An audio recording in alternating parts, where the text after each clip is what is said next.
Good evening and welcome to the second meeting of fiscal year 2025 for the Milton Planning Board. At this time, I would like to now call the meeting to order and begin with introductions of our board and staff. Cheryl Tagayas, Secretary. Mag Yulfield, member. Jim Davis, member. And myself, Meredith Hall, serving as chair. Unfortunately, Sean could not be with us this evening, but with us we do have our staff. Julia Getman, clerk. Great. And unfortunately, Cheyenne could not be with us. It would have been her last meeting with us as she is making a big move to Texas and going on to study for the bar exam. So we wish Cheyenne all the best and we thank her for her service. First, we have our administrative items. We don't have any minutes to approve this evening, so we can discuss our next meeting dates. At our last meeting, we had discussed moving up our first August meeting to August 7th so that we could make our deadline if we want to make any changes or updates to our zoning articles before sending it to the warrant committee. So if that is still agreeable, that August 7th. So we won't have the 14th then, right? So we would not have the 14th. Okay. And the question is, any articles that we would have needed to submit would need to be in by that week. So I'm wondering if people want to take off, since we have had so many meetings this past year, if we would want to take off August 28th and then resume for September 11th would be the next meeting date. And I didn't know how the members felt about that. I actually wouldn't mind doing that. I mean, I feel we've been working very hard over the last, well, since I've been on the board 2 years. And I think, taking a little block of time for ourselves is warranted.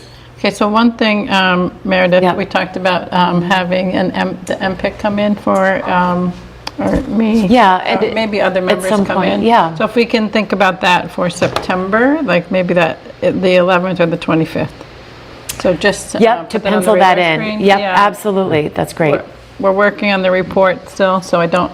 And we Don't wanna commit can to a be in date just touch, yet, exactly, if you felt like the 11th, so we can sort of put a pin in it and then do that for either of those dates. Would be great.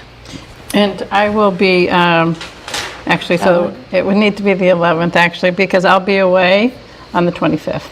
Okay. And, yeah, I'll be gone for 2 weeks, but that would be the one meeting, that would be the normal Would that meeting. be preferable, or we could look at a different date around the 25th if you wanted? Yeah, so I'm going to be away the 18th of September through the 2nd of October. Oh, okay. In Scandinavia, so different time zone. Oh, good. That's where my Very son's cool. coming back from. Yeah, that's great. Yeah, so, let's shoot for this 11th, Yeah. if we think we can make that If we work. can make it. And then otherwise, maybe we can try to do it for the October, because the first town meeting's October. not until the 27th. Right, yep, okay. That sounds great. Julia, any updates from staff that Cheyenne wanted to pass on? She didn't pass anything along to me, so I have nothing. Okay, great. All right, terrific. So at this time, we have the opportunity for citizens speak. If there's anything that's not on the agenda, anyone from the public or online will certainly have an opportunity to speak during our public hearings. So if there's anything else that people would like to speak on, please, you can either raise your hand online or if you're here in the public. I'm not seeing anyone here.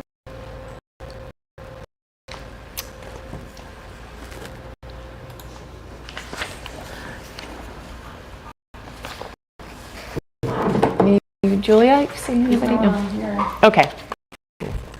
All right, great. So at this time, we can now open our first scenic road hearing for tree removal at 179 Highland Street. And Branch, if you want to come and join us at the table here.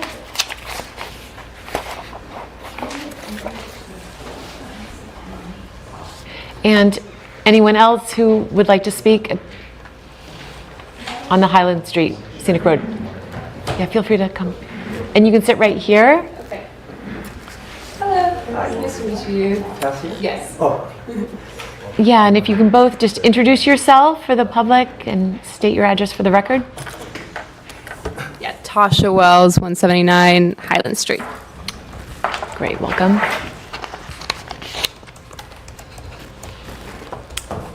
I don't know if Tasia would probably like to say something, but she has put in an application to remove a tree in front of her home at 179 Highland. The tree... Branch, could you just introduce yourself too, so people Oh, know I'm who sorry. you are? 'Cause- Branch Lane Tree Warden. Great, thank you. In any event, 2-inch caliber trees. This is kind of a lowball estimate because these are trees that would be planted by town forces. These are not by contract. But the reason being is the quality of the tree, as it does do carbon sequestration. It has value, great value, and it would not be a great loss to the town to have this tree removed. Did you have, The tree planting account, which would allow the Public Works to do it as part of their normal tree planting and replacement program. and they've been working with the Shade Tree Committee on those recommendations? Yes, so- very much so. Yeah, yeah. Great, And I is there have anything you pictures want here, to I see? don't know, because I had sent them, but I have them printed out as well of the tree in front.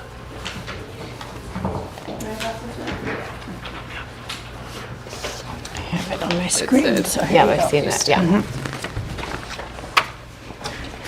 And I think part of the concern also that you had was the root systems affecting the Yeah. actual stone wall, which Yeah, and as it got bigger, it Yeah, had began to taken impact down the stone part of walls. that stone wall, and it was repaired last year, and now it has a new composite fence on top of it. So I am worried about the proximity of how close it is to the wall, and also that it does have that kind of invasive root system of that, and it lifts up. And it is mature now, so it might not grow that much more, but just going forward of potentially having an issue. And I was, just for the board, the Historical Commission did meet on this, and we certainly don't like to see trees come down, but in this particular case, protecting the stone wall was an important issue, and because it was an invasive, although it's a nice canopy, it's nice to hear that hopefully something will be replaced and be able to put back there, but the Historical Commission did not have a problem with taking the tree down. Yeah, so And that any was other my comments? only question was, do you want a tree to be planted back there? Only because trees, offer traffic calming measures. Yeah, definitely. So you're Yeah, I think interested. It was my understanding that the tree, the fund would go into a pool of fund, not directly be replanted in that area, right? So Yeah. Okay. Because I drive by it frequently, and I drove by it again on my way here. And yes, it is a loss of canopy, but you also have a nice stretch of white pines on the inside. And to the right of your property, it's kind of woodsy, so there's already a lot of trees surrounding it. Yeah. So it wouldn't, by removing the tree, you're not creating a big open void. Yeah. And most people probably wouldn't even notice that it's been removed, just because there's a lot of existing plant material, and mature existing plant Yeah. material, not just Yeah. an understory planting, but mature plantings around it. Yeah. I've cleaned up a lot of the Japanese knotweed that was there, and then on the side, there's a lot of woodland, but it's mostly knotweed. So that's been kind of cleaned up, and then to do new plantings on the property side. And your fence is pretty. It's really pretty with the wall and the type of fence that you chose. Thank you. So it provides privacy, but you can still see through it. It doesn't act as a total wall. Yes. And that's kind of my issue, is that if it is destroying the wall, or has the potential to destroy the wall in the future, I mean, I'm okay with you taking it down. Anything else, Cheryl? No, I have no issues with your requests, and I'm glad to have your recommendation and the Historical Commission's recommendation, so I'm fine with approving the application. Do you want to make a motion? Sure. I will make a motion to approve the scenic road tree removal at 179 Highland Street. It's Norway Maple. Oh, I'm sorry, you know what? We need to close the public hearing before I All right, apologize. then I'll make a motion to close the If there's public anyone, hearing. is there anyone who wanted to Just- make a just comment? to Yes, indicate- before we do Just close to it. indicate, Yes. the tree warden's approval is contingent on receiving the check for $630. Okay, Okay. great. Any other comments from the public on this particular hearing? Not the next. Anyone online wish to speak to this?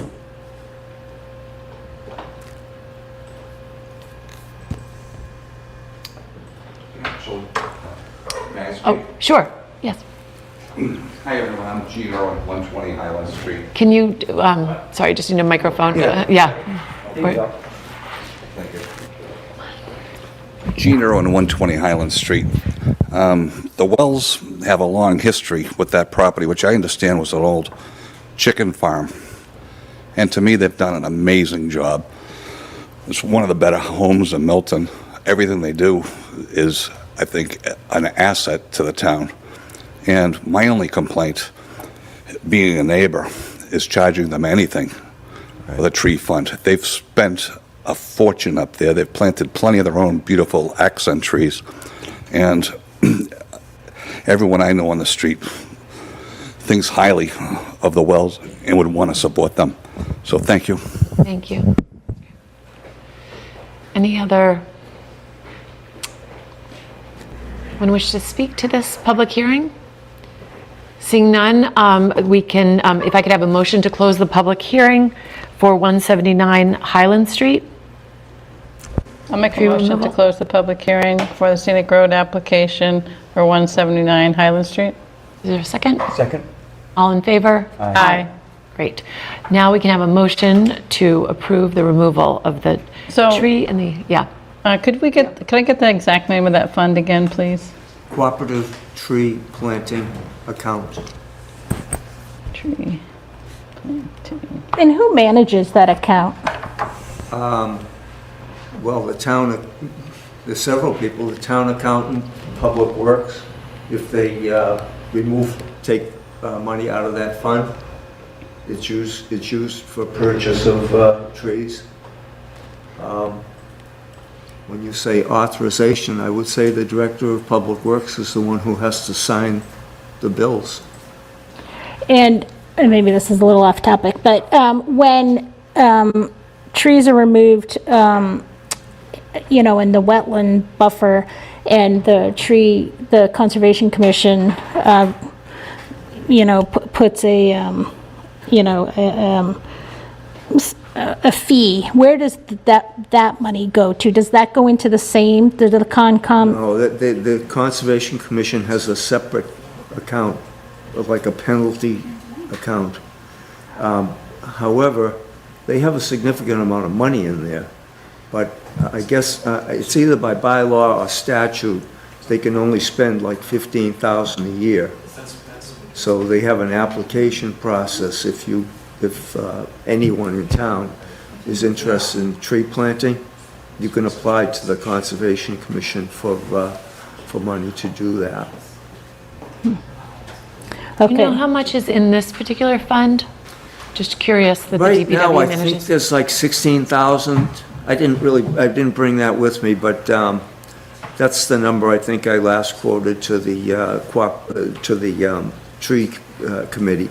Unfortunately, the town budget has $10,000 in there. There's approximately 140 trees removed in town every year. So that 10,000, you can imagine at $300 a tree, what that comes out to for replacement. Fortunately, we were able to get money occasionally. The committee raised a significant amount of money in the 360 fund. They had a fundraiser. Which Hope- account did that go into? The DPW or It's a conservation? separate account. That's a whole separate Yeah, account? it's titles 360. Okay. In addition, the cooperative tree planting account has about 16,000, something like that. And the town has been fortunate that Copeland has been generous as far as tree planting is concerned. And I think there might be a small amount of money left in that fund. But the fact of the matter is, in order to conduct a reasonable program to do tree replacement on an as-is basis every year, you really need like 40,000 in that account. And that's just for purchase of trees. The labor is on the town. But that would get 150 trees at 40. It's not happening right now. We have to politic more for it because, we're nickel and diming it with $10,000 a year.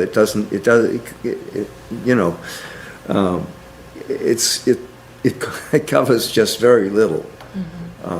So- Maggie will tell you that. She knows the values. Right. So do you run the account down to zero? Do you spend the 10,000 every year? Oh, yeah, that 10,000 was gone in a heartbeat. No, good. So you're putting the money to work. And is this typical when somebody wants to take a tree down in the tree belt that they get charged or they have to pay into this fund or? That's typical. Okay. And the 600 is based on 3 trees that you just kind of? Yes. Is that like a set Yeah. standard? And as I say, because of the limited value of that tree, I came in with a figure that really is as low as possible for 3 replacement trees. The fire people will be in here talking about a much more significant number. I'm a member of another nonprofit board in this town, and we're getting hit by the Conservation Commission for inches and inches and inches and thousands of dollars for replacing a Norway maple tree. So, sometimes you're stuck. Yeah. Well, because really, a Norway maple has 0 value. Well, I mean, from a it captures financial, carbon, so correct. It doesn't have 0. From an environmental, correct, from an environmental, but from a tree replacement perspective, it doesn't have any monetary value because we can't buy or sell Norway maples here in the state. So I understand what Mr. Urban was talking about. It actually has 0 financial value. And the other question I meant to ask is it really on their private property and not on the town's? This is on town. It's on the town's right away. Surveyed and it's on town property. So if it's on town property, isn't it the town's responsibility to take it down? We would not be taking it down. You wouldn't be taking it down? No, the DPW won't take it down. They won't take it No. down? Even though it's doing damage or has done Correct. damage to your wall, they still would, they say leave it, move your wall? Correct. Which is why there needs to be. No, I get it. I'm just running it through in my No, I small know. brain. I So went you're through paying it. to get It's been take 6 it months down. of trying it for one. Yeah, so you're paying to take it down, then you're paying another $600 Exactly, to, yeah. yeah. Yeah. And the stone wall is on your property? Yeah. That's on And that's yours. been Partially repaired. on town property. Yeah. The stone wall. According to your surveyor's stake? Yes, yeah, it's maybe 10 inches or so, yeah. Great. So back to our motion. If I could have a motion to approve. So I'll make a motion to approve the scenic road Norway maple tree removal at 179 Highland, conditioned upon the payment of $630 into the cooperative tree planting account as recommended by the tree warden. Is there a second? Second? All in favor? Aye. Aye. Thank you very much. Thank you. Thank you. Thank you, Tasia. Thank you. Okay, so next we have our scenic road tree removal request for East Milton Fire Station. And if we'd like to have the representatives of the fire station come forward?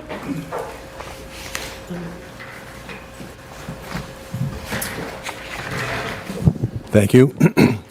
Brian Walsh, Chairman of the Fire Station Building Committee. Would you like me to explain Yeah, a little background on what's going on? that would be great. Okay, Yes, great. please. So we started our committee approximately 8 years ago now. Time is flying. There was no ambiguity as to what we needed to tackle first, which was the headquarters station. By the way, I apologize, we have 3 fire stations in town. All 3 of them need to be replaced or upgraded. They're terrible, terrible condition, and none of them met anywhere near the safety standards you would have today to protect a firefighter's health when they come back in.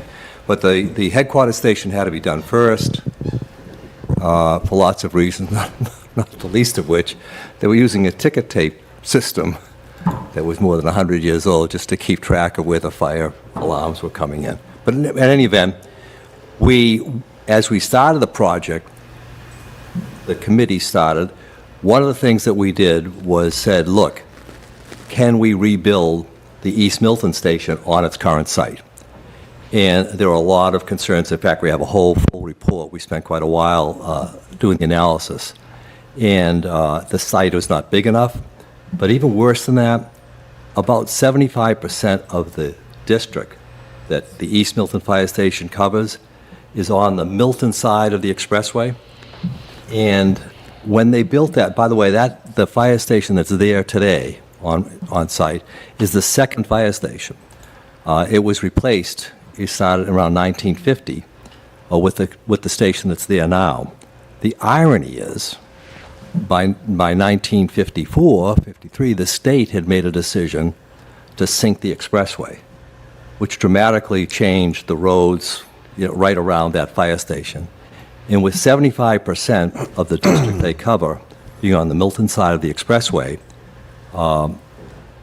the huge problem is it takes the fire engine a minimum of a minute to get from its station over to the East Milton Library.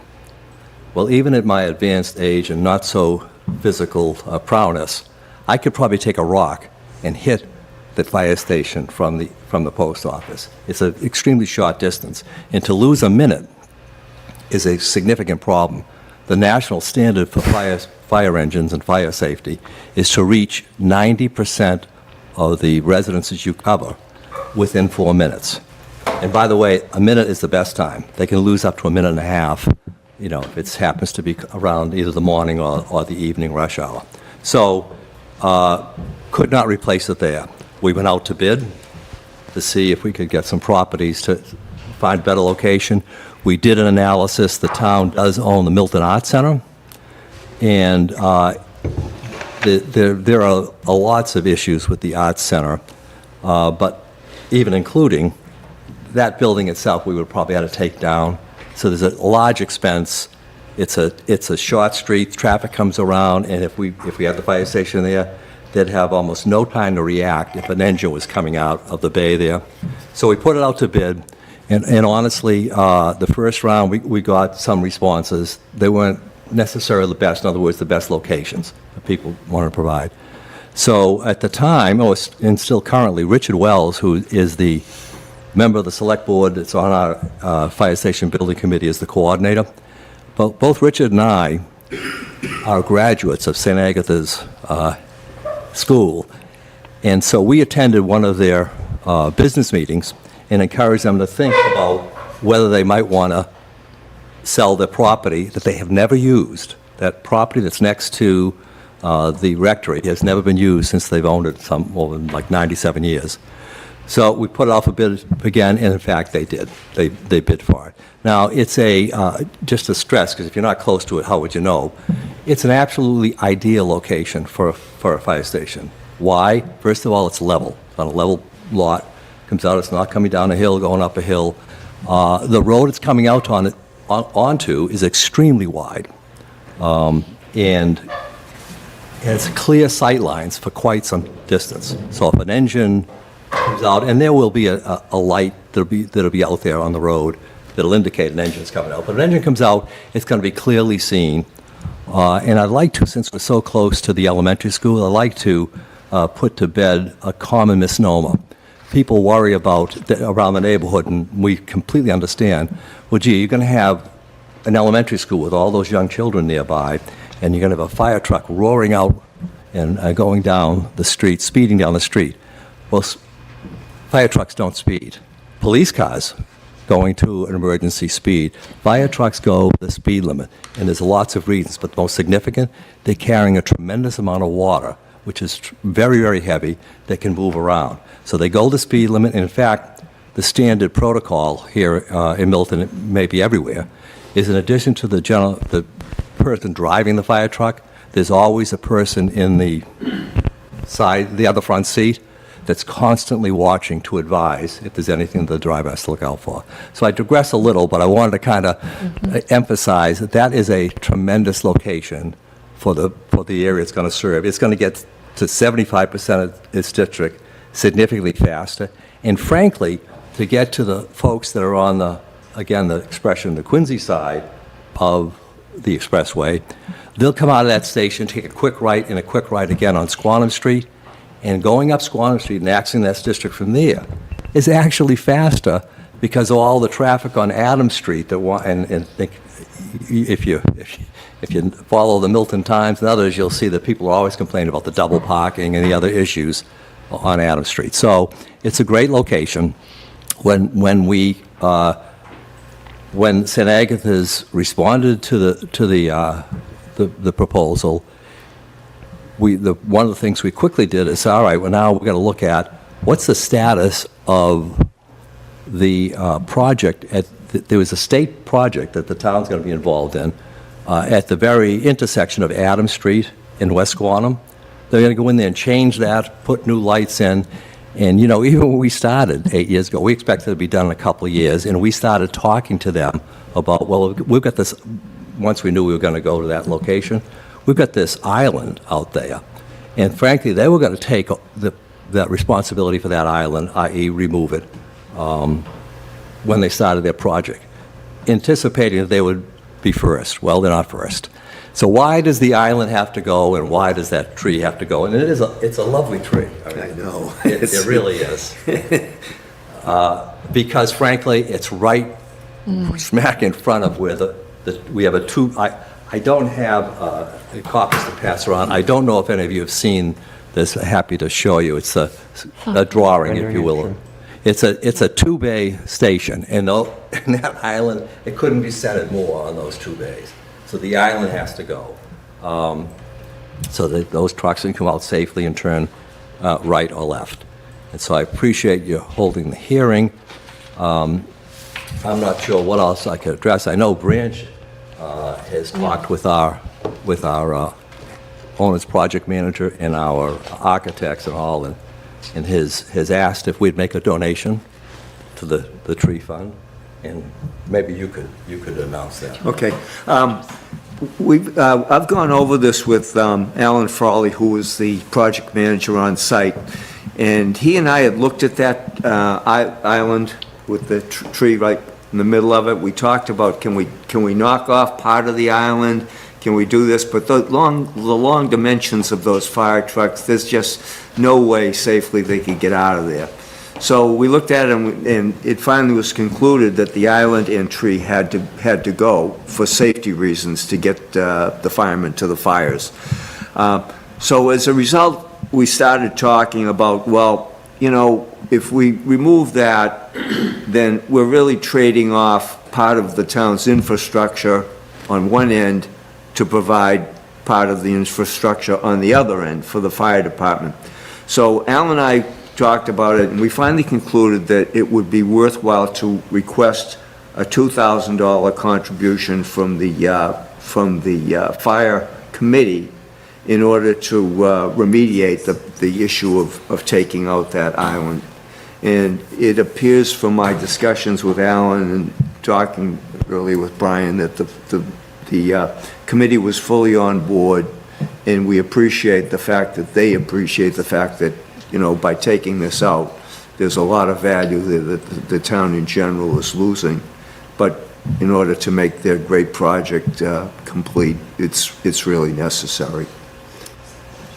So anyway, from the tree ward perspective, The agreement was that they would transfer funds from their account into the cooperative tree planting account, and that was our agreement to approve of the removal of the tree in the island from the tree warden perspective.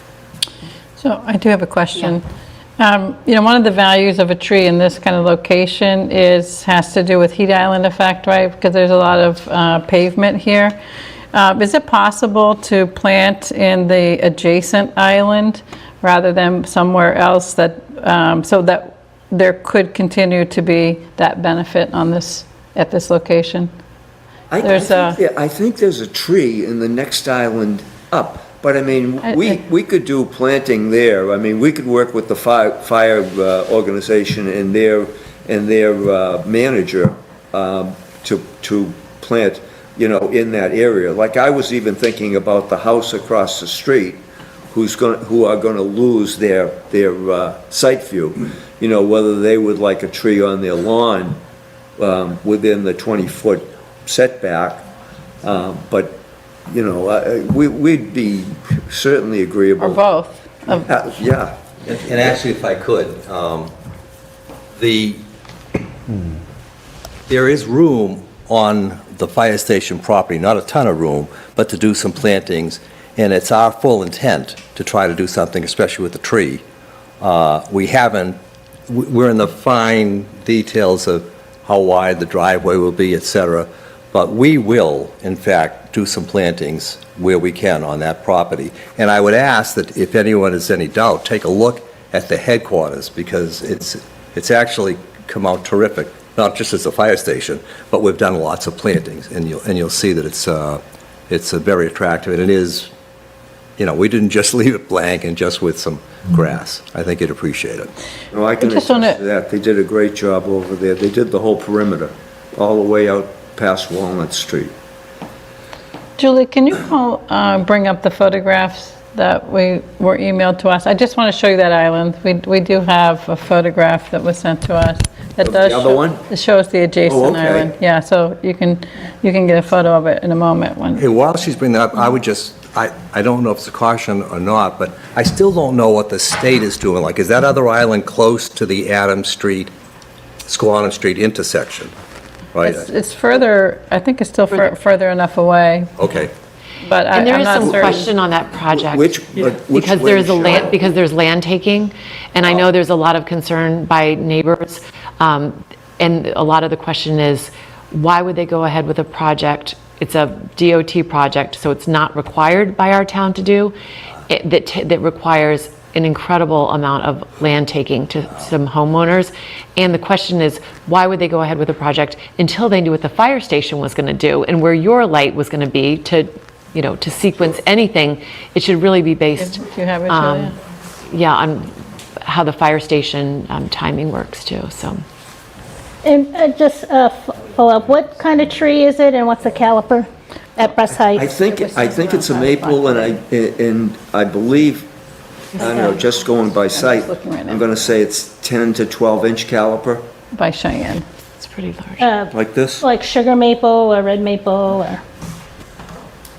Do you know what kind of tree branch it is? I think it's a maple. But that's what. Yeah, a sugar maple or a red maple. I'm sorry. A sugar maple or a red maple. I'm assuming it's a red maple if red it's a maple. Yeah. The existing tree? Yeah. I don't know if it'll help. I have pictures from today. Oh, okay. Could you identify it from that? And we're pulling some up too. That Oh, okay. One of the neighbors sent to us.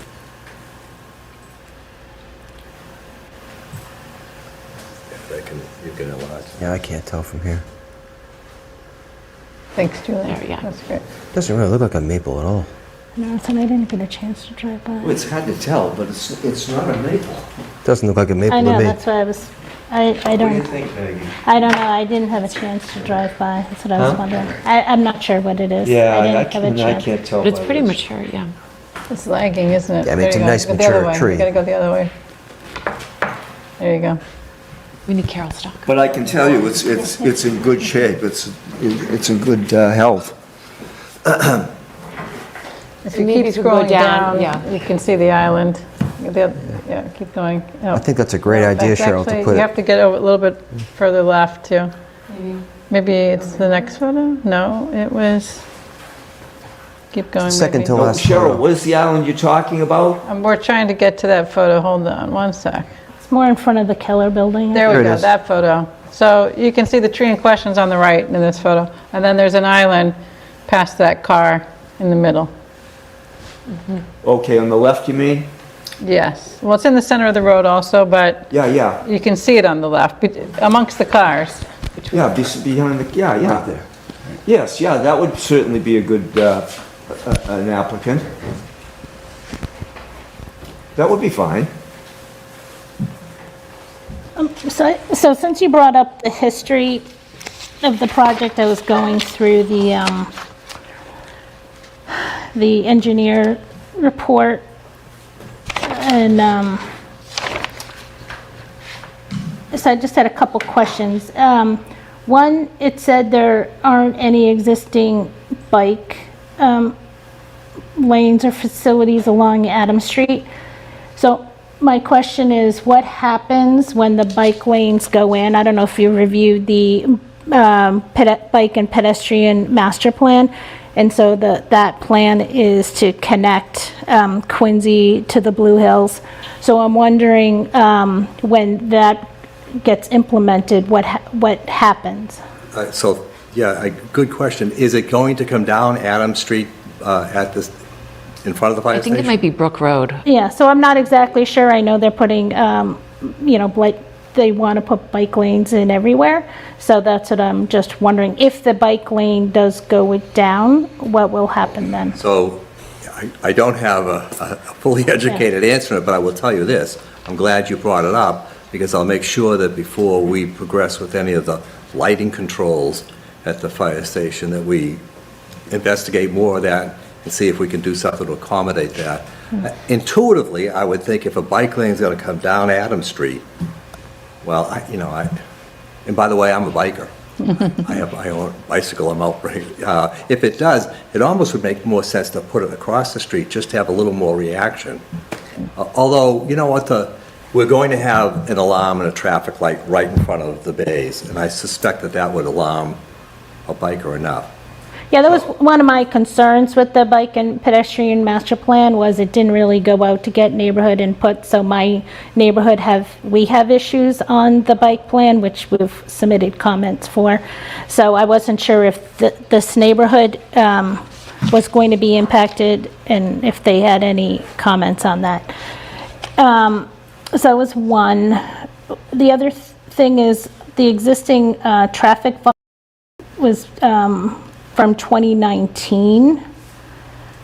So now we are in 2025. So I'm wondering if those volumes have changed at all? The volumes of fire trucks runs? Yeah. Yeah, they haven't changed a whole lot. There are about 400 runs that have already happened from the East Milton station so far this year, and that's in line with about 800 runs a year. And that station in particular, unlike Atherton Street, that station in particular represents a pretty fully developed clientele, if you will. There's not large parcels of land that would add more houses that could potentially force more calls. And then, I think as we all know, their medical issues are calls now that a lot of fire departments do. And we haven't seen a large increase, to answer your question. Well, especially now since we've got the Falcone 90 units going in, 440 Granite Ave, and then also the Flatley building is now in BTA zoning, and we just did approved at town meeting, the East Milton overlay. So I know you stated that most of the housing was on the Milton side, but actually the higher density is going to be on the Quincy side now, right? So Our concern when we were first considering that site, we talked about the two sides, was again the access. And again, there's only one active fire engine from that station. but it's a two-bay station. The Milton Fire Department has to carry a lot of other equipment, and it's best to keep that equipment, inside. So Meg, I think if anything, if the amount of other development happened enough on the Quincy side that it required more truck activity, I suspect the fire department would have to start considering, should they put a second truck in there? And that was one of the reasons we want to make sure that we have space for them to do that. Yeah, and I mean, I'm not questioning, I mean, it's going where it's going. So I'm just, No, I'm glad you brought it since all this information was provided, I am reading through it and it has appreciate prompted questions. So the other thing is, I thought in reading this that well, my question is, what is the final square footage of the firehouse? Because I think in it says it's a single bay.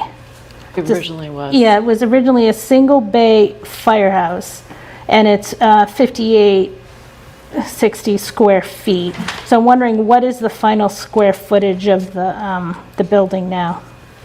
So Meg, I would love to be able to answer that off the top of my head, but I can't. I'm looking quickly at our last meeting minutes. I'm not seeing it. So you shouldn't have been provided this information, because now I read it.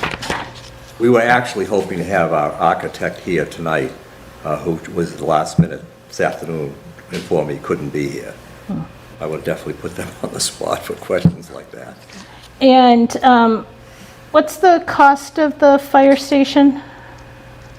The overall budget that we're dealing with is about $11 million. So in a residential project, usually you like to see about 10% of the overall project cost be saved for landscaping. Oh, well. So what percentage of 11 million is being reserved for landscaping to reduce the impacts of the building on the neighborhood? I don't have the answer to that question, but again, and I mean this sincerely, it's not pushing you off. Yeah. Look at the headquarters, we take that really seriously. No, it's so pretty. Yeah, and we will, it's not, even on our current drawings, the point that we're at, we're not indicating any of that, but we've had conversations, we're going to make sure that we appropriately configure that space so that it looks, in fact, this building design, and I want to make sure as much of the people here. The neighbors, yeah. Yeah, neighbors see it. This building design, when we first had meetings with it, now that 5 years ago, it was more of a brick building. I'm sorry about that. Speak into the microphone. This building design was a brick building. It looked more like a commercial property. And the strong feedback we got from the neighborhood was, we don't want another commercial building just plunked in there. So we dramatically changed the design so it would look a lot more residential, as residential as a fire station could look, right? So again, we treat that perspective very importantly. Yeah, my concern, it just seems to me, I mean, and I am a town meeting member, that a lot of times when information is presented to town meeting and they vote on it, by the time it then ends up actual time to build and construct, it's a little bit different than what town meeting voted on. We saw that with the memory care. We're seeing that with the whole school project and the land swap. And so now it just was the neighborhood aware that the fire station is now going to be bigger than what it is, and this the island is going to be gone, because that house right on the corner of Governors and Adams is fully exposed. So one of the reasons I was asking about what your landscape budget was perhaps there could be some trees, possibly if the homeowner wants it, placed along that that property line, because in the photos that we got today, it doesn't appear as if there's a tree lawn area for the town to plant any trees on the public way. Is this the photos of the new station or one of the properties nearby? Yeah, one of the properties on the corner. Oh, well, yeah. That's my house. Oh, okay. Do you want to come? Can you come up? Sure. Yeah.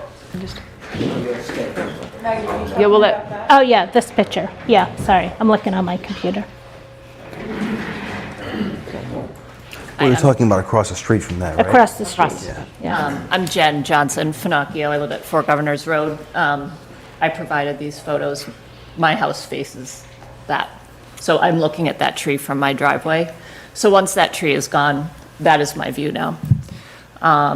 So obviously, I'm very concerned about that traffic island being gone.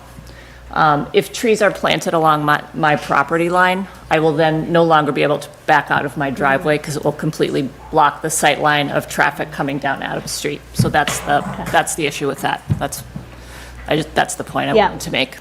But I would be very open to ideas about providing some privacy, and I also would like to know where this traffic light's going to go that you're talking about, because that's where my bedroom window is. So, When I say a traffic light, it's not a traditional traffic light. There'll be a light there that's designed to go off when the fire trucks have to come out, so it's a warning to all the traffic. So it's not going to be on constantly. I would say and I believe you attended, we've already had one neighborhood meeting on, didn't you attend that? I did attend, Say that. yeah. And we'll have more, and be happy to work with you as we start getting, an idea of what we're going to be doing here. so just some idea about how if that tree is gone, if that island is gone, what sort of traffic mitigation is going to be provided there? Because that island also, it does slow traffic down considerably, so that will all be lost. so that is something that actually came up at the Historical Commission, and Ellen Ancelone, who's on the Fire Station yes. Building Committee, is also on the Historical Commission. And one of the things that I brought up was that exact thing, that those islands serve as traffic slowing, and also breaking up the massing of all the pavement, all the black asphalt that would be there once this island is gone. A suggestion that I had, which still gives the illusion and the sense of going around an island, would be to do a cobblestone apron where you break up the massing, but it's level so the fire truck can drive right over it, but it gives the slowing down. It could still be a little bit curved, so there would be a sense of going around that area, but accessible for fire trucks to drive right over. And it breaks up, really what I see is a big swath of really wide black asphalt, which again, doing just an apron, because if you're having to take that island out, you're going to have to replace it with something. So, and it gives Great. a historic, because it is a scenic roadway and a It sounds historic great to road. me, and I will take this back to our next meeting to begin. And it's a historic roadway, so it gives a sense of keeping the character of the road. The other thing the island does that would accomplish the same thing is that stops 4 lanes from forming. Right. Right past that point, Yes, right. 4 lanes form, so then it Right. becomes even more difficult to pull out of my driveway, therefore will be even more difficult for the fire trucks to pull out. So, Yeah. And the Your speed of the signage. cars, yeah, because it is a raceway, like they go through that light, What you're worried at Center Street, and then they go up, or vice versa, both ways into East Milton. So that was something that we thought, and then it would be great to work with It sounds the like a great neighbors idea, and I'll get on on the that. trees. 'Cause, we certainly, there's a neighborhood association up here at the headquarters, and I have to tell you, we work with them a lot, and they're extremely happy with the outcomes. Here is I'm not trying to promote my business. Here's my business card. It has my cell number on it. At any point you see something going on, you have concerns, call me directly. That's great. Thank you very much. Is there anyone else who would like to speak? Yeah, from Simon. Great. Hi. I'm Kathleen Powers, and we live at 8 Governors Road, so we're Okay. right next to Jen and David. So I just want to ask Chair Walsh a question, because I do appreciate all the attention to keeping the area attractive, but I'm very concerned about the safety in that area, very concerned. And to hear that bike lanes, I'm a mom, common sense, I would not let my kid ride a bike on Adams Street. I mean, really? And now we're going to put a fire, I mean, we had a child that went to St. Agatha, great, loved the experience. My husband was hit by a teacher texting in the parking lot. Okay, there are grandparents that pick up, that is a free-for-all coming out of that place. And they try, and believe you me, it's controlled it's controlled chaos as best as possible. So I live in fear that at 2:30 when those kids are dismissed, that the fire alarm goes off. And now you've got everybody backed up in, as Jen said, now they're making 2 lanes, somebody's going to Brook Ave, and you're backed up, and the fire truck's trying to get out. And Chris has assured me they're not going to come up Governor's Lane, they're not going to be, Governor's Road, they're not going to be able to because you can't get the truck up that way, and now you're in a mess. I also go to work in Boston. When the kids get dropped off in the morning, it's a tough area. It's a tough place to put a fire station. And now that we're there, the safety concerns are my biggest worry. At the meeting we had at the parish, we were told that the light at Adams and Squantum and the light that was going to control the fire station departure were not the purview of the fire station committee, and you had no report on it. We heard from years about a light going in at Squantum and Adams. We're hearing now about the exit for the fire truck, and without an island, because if there's an island there, you can see where there would be a blinking light, slow down. Where is that light going to go for that? And what is the status on that light with Adams and Squantum? I mean, you've all taken it. You've all come off that exit. You've all tried to make the left. And what's fascinating is people come they're just going to 50 miles an hour down. And when you come off and you live on Governor's Road, you've got to make a quick right. So you're coming off, you're going 10 miles an hour to make the right, and somebody's coming up right behind you. So this is, we've heard the crashes, we've seen the FedEx truck make the wicked U-turn there. So I think that cobblestone may look nice and pretty, and I think we need to do something like that. I mean, we need to do something, but safety, we're talking safety, and we're not, are we waiting for a bad outcome? That's just, that's all, so I think that all of that is to say, what is the status of those lights? And, again, if it's a Department of Transportation and it's not a city, it's not a town thing, how's this all gonna come together? Just kind of connect the dots. That's why I think our town needs to go first before the state, which is going to bring as much traffic into Milton as fast as they can and get them off the highway. Yeah, but how does that put the light? Well, I think we should know what the fire station, I wish I could tell you what's going on with Squantum and Adams. That whole, I can't, right? We 8 years ago. They've been redesigning it. They're only a couple of 3 years away from it. But what I can tell you is that every fire station, they do have to have a light out front. Right. It may not be on the street, by the way. We don't know the place, and we had to get by this island issue and what's left, and I kind of like the gravel idea. But we do have to have a light that warns the public a fire truck is coming out of the station. Right. May I suggest that you have leverage here now to go to whomever it is makes the decision about, and use that leverage. And, we are happy as neighbors to help with that leverage. I mean, we can't wait until an 8-year-old is killed or a family gets wiped out at that Squantum and Adams. And I don't mean to be dramatic about it. We all live through it. We all do it. We've all seen it. So, I mean, I think that use the leverage, use the, a fire department, you've told us, safety, people on East Milton Square are going to get served quicker, all those things. But guess what? Now that we've put it here, that's now forced the issue of that light at Squantum and Adams. So I think that's... So I hear you loud and clear, and I will do that. The only other thing, and I keep forgetting to mention, the irony to this is that today, the average of 3 calls a day that come out of the East Milton station, 2 of them already go up in front of where we're putting the new station. So we're not adding a lot more traffic to Adams Street. No, I'm not worried about that. No, I know, I understand. I'm worried about that you're, yeah. Anyway, so that's just my... I think it's a great idea to try to leverage the state, because we have nothing else, so I'll get on that.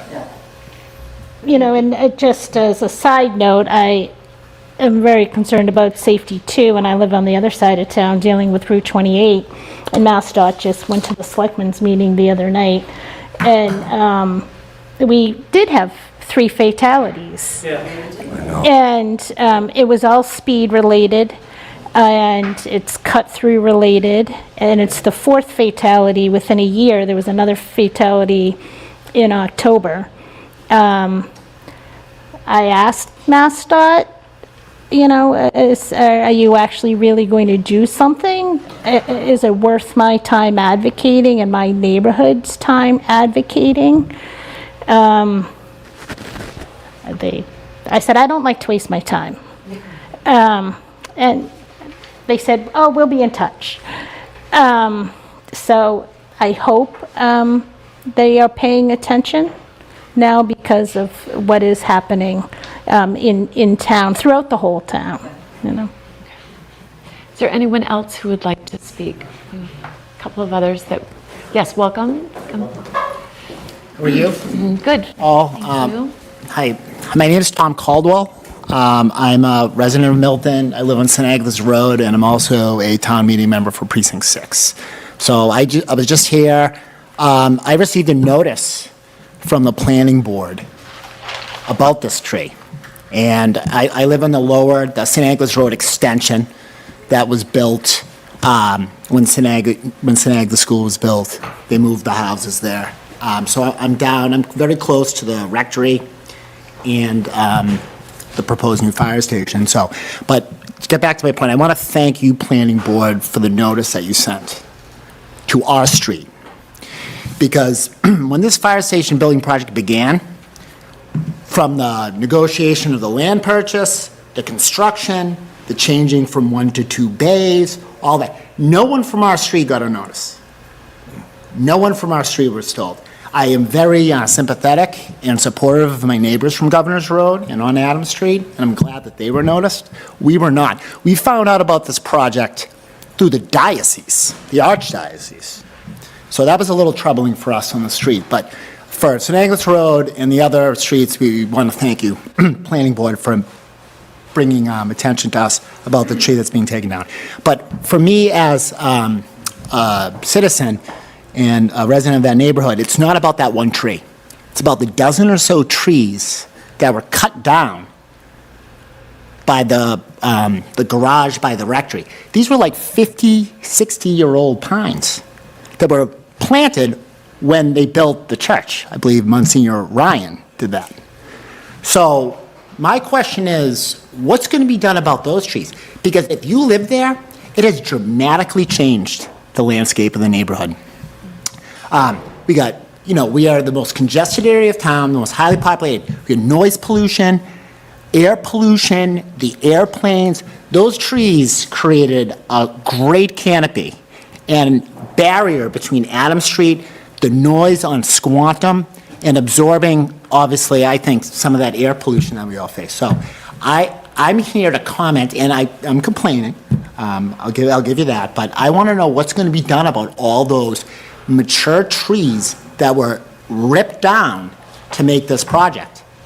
I don't know why they were. That's an extremely wet area. They're putting in some type of drainage system now. But I just want to know, what are we doing? We're talking about replacing one tree. What about all those other ones? And I would hope that the planning board and the fire station building committee would come up with some type of an aggressive plan to plant some more mature trees and barriers in that area for the neighborhood. And especially given all the pollution there and noise pollution, that something would be done. I don't know if Sustainable Milton has weighed in on this. I trust they should. We're cutting down trees at a pretty intense rate in the town, and I respect the tree warden and all the great work that he does in trying to replace these trees and picking the right trees. But I just want to know, what are we going to do? We're talking bike lanes. Are there going to be trees being cut down for bike lanes? We're talking about the land swap. How many thousands of trees are going to be cut down for that? So that's my issue here before you, planning board. And I know there's probably not a solution to this here, but it was addressed in the master plan in 2015.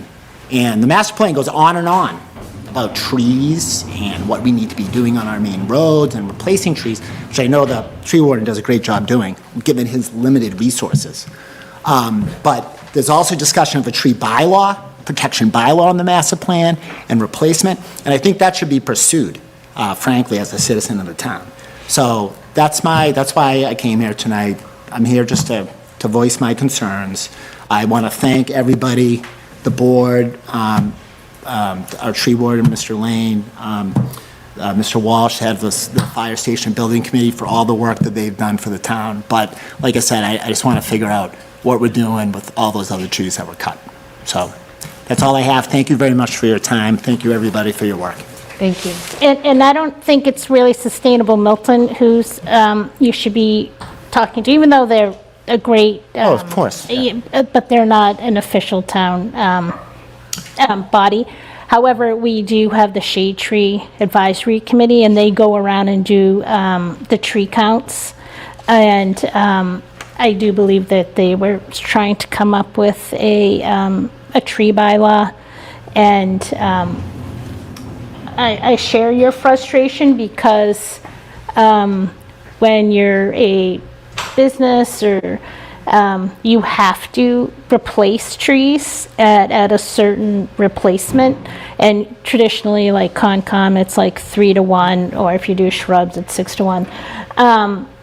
So I was sort of wondering if, while that fire station building is being built and you're going to have all these big pieces of equipment there, couldn't they just transplant that tree someplace else?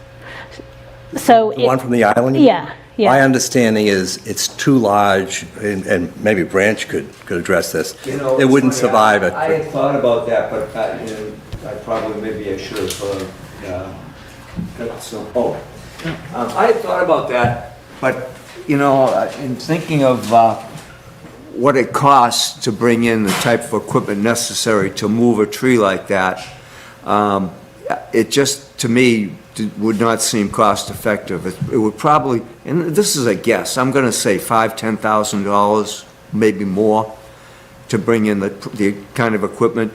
Then, when you take the tree out and you go somewhere else to plant it, well, you know, it's marginal to have the replant be successful, because very, very difficult to maintain a 6-8-inch caliper, 10-inch caliper tree like that. So that was one of the thoughts that I had, but it just, as I say, for the cost and benefit you'd get, I just didn't feel it was worth it to even. Yeah, how long has that tree been there? I'm going to guess this is a guess. I'm going to say 50, 80 years, something like that. Really? You think it's that old? Oh yeah, I think so. There's been I don't believe there's been any work done there since I can remember. I feel like those islands are relatively newer than that. Well, there was. I mean, I'm 56, I think they and I were remember. when Reva Levin was in the DPW department. She was doing a lot of islands and doing Yeah. tree installations in islands. I think it was during that. So I'll go back to what we have jurisdiction over, which is really just the question of the tree in the island. And I think Brian will take the other comments, which are really more Absolutely. the Fire Station Building Committee kind of purview. And if there's a But- landscape plan, maybe you can review Right. that at the In fact, if neighborhood I could plan. just add this, when we're done with the construction, there is room behind the fire station, and I'll make sure that we work on plantings to help the neighborhood there. And I'll follow up with Tom, I'll make that commitment here. We Because- haven't done that yet, we haven't figured out what we're gonna do. Because I do feel like with, Cheryl, you brought up it's a heat island. So the root system of the tree is probably not that extensive because it has asphalt all over it, all around it. So yesterday I just planted a tree down at the, because I maintain islands around town, down at the Adams Street, Randolph Ave, and Canton Ave intersection. So I planted 2 trees there probably 3 years ago, and I think somebody just recently hit it and snapped it. So yesterday we were down there planting one, and it's the root system stays fairly compact because there's no room for the roots to grow. So that's why I would think that it might be somewhat easy to grow. And we also just transplanted the Japanese maple from the library that was there for several years and just put it over at the Council on Aging. That had a high success rate. And you just see municipalities and institutions saving their trees because I think there's more value both from a financial perspective and an environmental perspective to save large trees. So I would think that tree could probably be moved somewhat successfully. But I know it's not our jurisdiction, and, to go against the firemen, it's like anti-American, practically. And and I like our firemen. But it's just, we're here to protect the neighbors, and we're here to protect the trees, and I've been an advocate for trees, for my whole life practically. And so I just understand the value, and I would not want this whole neighborhood to suffer because, as Tom said, all the trees that are being lost. So I'm going to come back again to our jurisdiction because the trees that are lost on the property are not our jurisdiction. And I'm going to ask again that the Fire Station Building Committee and the neighbors get together on their landscaping plan to address neighbors' concerns.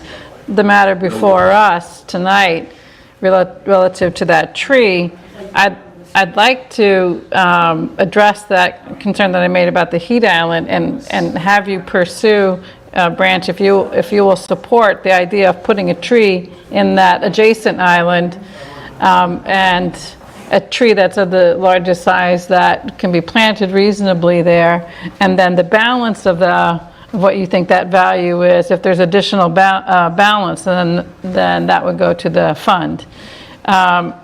Because that's what's within our jurisdiction here on a scenic road the fund would take care of that. Yeah, okay. So It would be great to have that planted in that other island, yeah. yeah, That would so- probably be like a 2.5 inch caliper tree, because, anything larger, it's just too Okay. difficult to get enough water and maintenance to it. Okay, and that was the other thing. How easy, I was wondering about that too, in terms of you can plant a tree, but it needs water, right? Well, So- I just planted a 3-inch tree at that island yesterday, and we just did it by hand. And so I'm a firm believer, when we probably have a difference of an opinion, we plant larger size caliper trees all the time. I am a firm believer that we should always plant bigger, because so many trees come down every year. And my other question was about the $2,000 contribution, because just the hearing right before you, she is contributing $630 to their tree fund on a tree that really has no financial worth, and it's on the town's property. And so I'm questioning if 2,000 is actually enough. 2,000. Yeah, I'm questioning if 2,000 is enough compared to what the Highland Street resident is paying, $630. Is enough or should be more? Should it be more? Well, But I don't think that's in our jurisdiction say, either, I- so, We're going to so, use a lot more than 2,000, Yeah. taking care of the trees that neighbors will be concerned about out back, et cetera. Yeah, and these guys have a great track record. As I say, if you take a walk around the Central Fire Station on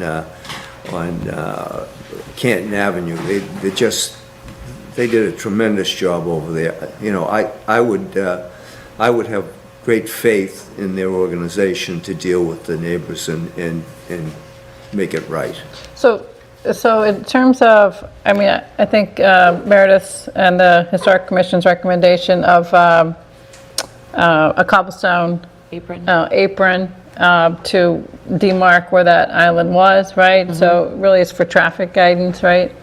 I think that makes sense. Putting the tree in the island, I think makes sense. So what then, would it still be a $2,000 contribution, or would it be? Yeah, we'd do it out of the 2,000. So instead of 2,000, we're not asking for all three, I guess is my point. We're asking for the apron and the tree, but we're not asking for any further dollars?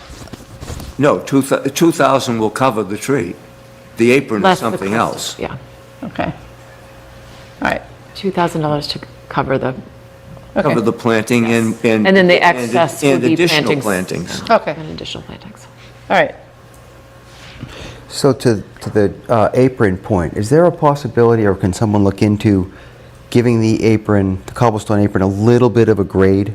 I mean, not to obscure a fire truck, but something that would, instead of being perfectly flat. You know, I've seen them on small rotaries where the center of the rotary is a planting, but around the perimeter it's sort of a curb that has a very small grade, so you know when you're running over it, but a car could go over it if it had to.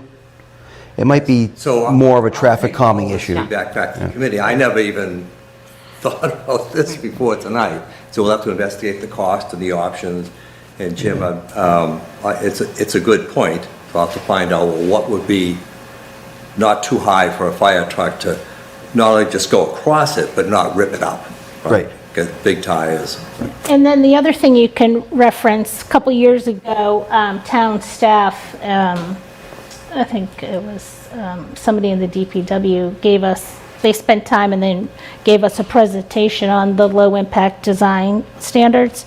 So it's a great presentation, and so any of that should try to be incorporated somewhere, either in your design on site, but also in the public.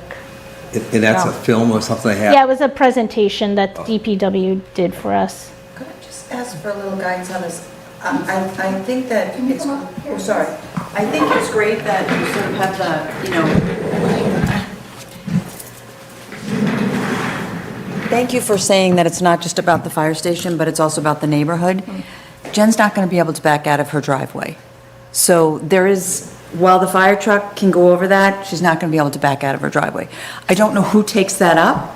I don't think it's the Fire Station Building Committee, and I don't think it's the Planning Board. Who takes that up? Who is looking at that piece of Adams Street to make sure that it is livable, safe, traveling? You know, who is that? Is that, I mean, is It that? should be the Department of Public Works. Okay, so could we, like, you know, this is like the circle of hell here, like, really, I mean, you know, you don't connect the dots, you end up with trouble, so. That would be the How fire does station. one access the The Department Fire of Public Station Building Works? Through Committee. the of Fire DPW. Station Building Committee should contact the Okay. Department of Public Okay. Works and stay in touch with So please keep in Brian. mind that while I know your priority is getting the truck out, Yeah. it's not going to help if the neighbors can't live their lives. I mean, I think that's, so I think we have We're going two to have agendas subsequent here. neighborhood meetings, and I'll make sure that on the agenda. Okay, and so while And I'll bring that, the DPW while the to that lovely, meeting. I love the idea, you know, we love, that's great. What are some other options that will absolutely mitigate the traffic risk, allow for people to access it? Because it's, you know, we've got also other neighbor, I mean, that is a wicked corner there, you know? And we'll just, that would be great. I think that would be great, because I think we're, as neighbors, we don't know where to go. And we kind of drop into these things as things affect us, right? We're not following town politics every single day, you know, so I think that's, or town efforts every single day. So thank you. Yeah. That would be great. Thanks. Brian, that might relate to the Traffic Commission, of which the DPW director is chair. Maybe they could come to the next meeting at the parish. Maybe that could be a good idea, to have the DPW people come. Yeah, to the next community meeting, whether it's at the Community meeting, parish or whatever, At the yes. parish, wherever you have it, right? That'd be great. I'll tell you right now, that will happen. Yeah, okay. Great. I'm sorry. Sorry, Right. sorry. I'm fired. All right, so I think unless there's anyone online, we could probably close the public hearing at this point. Well, I've just got a quick Oh, question. sorry. Are you guys on budget for the fire station? So, And I'm only asking because No, no, the landscaping always comes at the end of the job. oh, no, we're on budget, we're on budget for the East Milton Station. But just from 30,000 feet, when we started this project some 8 years ago, both our owner's project manager, which you have to hire by law, and our architect all made the point that, look, you know you got to do 3 stations, put them all out to bid together to get the best price, right? And so as we were preparing the plans, so we would have something to put out to bid, COVID hit. And when COVID hit, it drove all the uncertainty of price, drove all the prices up right away, and the uncertainty. And so we realized then, all right, we have to break these projects up. Let's just do the most important one, which is the headquarters. So what we anticipated back 8 years ago was we could do what we needed to do for about 34 million for all 3 stations. That is no longer true. But do we have enough to finish Engine 2, San Agatha's station? I shouldn't be calling it that. Anyway, yes, we have enough to do that in the landscaping. Because the landscaping always comes last, and if Maggie's 11% is accurate, I'd hate to see you, with upset neighbors, make a lot of promises and then say, you know what, we're at it though. Understood. And let me just throw it, there's a couple other things in play. The town, I've been to a few select boards meetings recently, the town is trying to make their final decision as what to do with the old property. Now, it's a small property and was not conducive for us to rebuild the fire station for reasons I already discussed, but it's a valuable piece of property. Regularly, there are companies, usually banks, that have made inquiries to the town about buying that property. And so, I'm 98% certain that the select board is going to make the decision to sell it, and I'm trying to strongly influence them to take the proceeds of that and put it to our projects so that we do things like finish Engine 2 San Agatha Station properly, or East Milton Station properly. I'm sorry, if you're on budget, why would you need that money to finish this station? Well, we finish that, I'll go to the next station. Atherton, it's really... We have Atherton Street as... I understand Atherton, there's no money left for that, right? Well, again, whatever's left from finishing this will go to Atherton. But is there enough to finish Atherton? No. Right. So in just a total off subjects, but since again you brought it up, I would advocate, again, as a town meeting member, not for the town to sell that building. We are always in need of looking for additional space. For instance, we just sold the Kidder Library a year ago, and then now all of a sudden the residents on that side of town who are looking for a community space. So now the town gave up our asset, and now we are in need of an asset, and we sold it at half the value of the valuation that came in. We sold it. So from a planning perspective, we never know what our future needs are. We are growing at a rapid pace. We just passed a plan to increase our housing by 25%. So my thinking is that we are going to need more town space, and I don't think that selling a town asset at this time is probably wise. And at one point, and I don't know if it's true or not, but we had town employees actually not in town hall working, but we were renting space in Quincy for them to work. So that's why I would not advocate for selling. I think but if we got $1 million for it, I think we would be giving up way more in the future. This isn't But the that's, meeting. yeah, I know, but you brought it up. No, I I had to understand. follow. Let me give you this like point and counterpoint. One of the other problems, we had to spend $50,000 on that station, even though we knew we were vacating it, because the floor is collapsing. There's an open bay underneath where the fire engines park, which you never do now when you build a fire station. And so there's a tremendous amount of repair work that would have to be done by somebody. And it's also that one of the things the town used to say is, we could use more parking down East Milton Square, and nobody would argue that. But it's such a small lot, that fire station lot, I'm not sure what they could do, but understood. Yeah. Yeah, the state, again, a little sidetrack here, but when the state decides whether a property is surplus for a department, then they seek other departments first before disposition. So it is a process that the town, should really look at all of their assets and decide whether there's any surplus, anything that could be declared surplus or used for another use that there's a need for in town.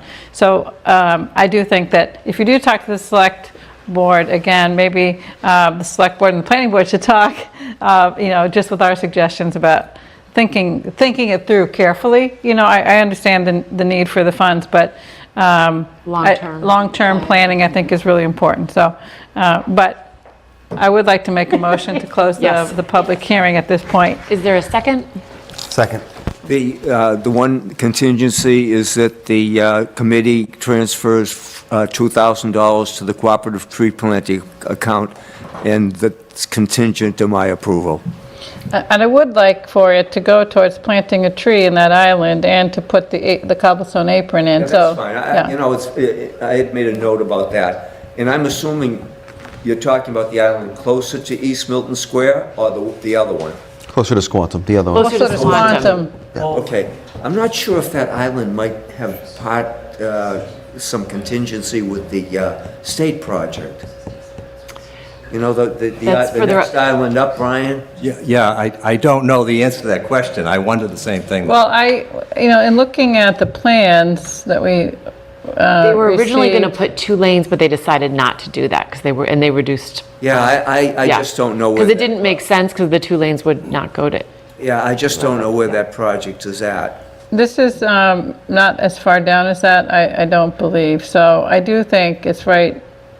This island is, on the other side of, if you're Governor's Road and Libby Road, if you're coming from Governor's, the island with the tree is on the right, but immediately on the left is the other island that doesn't have a tree.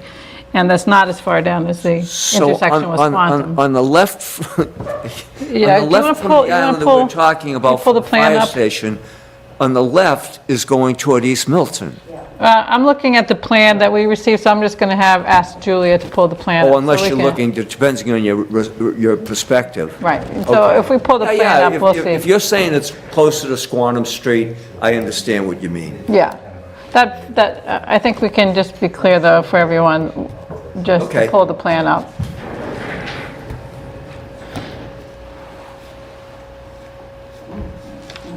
You want to do this motion, Jim? Or you want me to do it? I want to abstain, actually. Well, actually, we're going to close the public hearing first. We need to finish. We had a second. All in favor of closing the public hearing? Yes. Aye. All right, then I'll make a motion when you're ready, but let's get the plan up. So do we get to discuss any more, the four of Yep. us, or? Now we okay. can, now there would be a motion. We can discuss after the motion or before. Yeah, it would be, Yeah, and just and or to if you want to discuss clarify, it now, too. it's that whole island is going away. The whole, Yeah, right. So if we're There's spending. if multiple we're- islands in the. Well, I think it's prudent to be sure that the island that we're committing $2,000 and a new tree to is not going to be taken by the state. So until I get that answer, I wouldn't vote for this, because we're just throwing our money away. That's where I am on this. I love Well, I think the there- curb idea. I love transplanting the tree. I think it's great, but I think that until we have answers, If you look at the distance away these are from one another, I don't think this island was impacted by it. There's Well, Cheyenne could probably get that information. Cheyenne will no longer, is no gone. longer She's an gone our tomorrow. employee. to Texas. Jeekers. Well, I can, you know what, I wonder Steve if she O'Donnell returned has, my call today. so we can make it contingent on it being possible, but the issue is with the state is they keep going back for redesign and revisions, so it's been changing.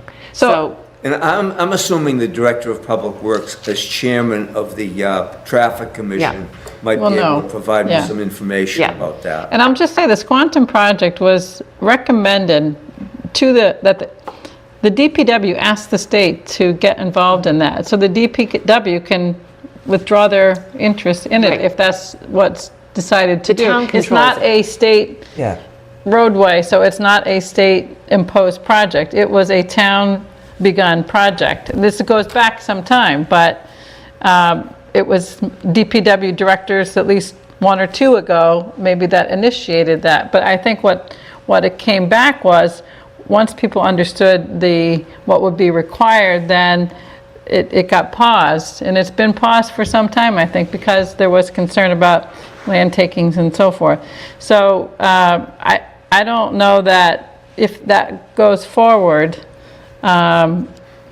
whether it would go forward in the form that it was last shown. And if you look at this plan, can you zoom in on that, just on those islands, Julia?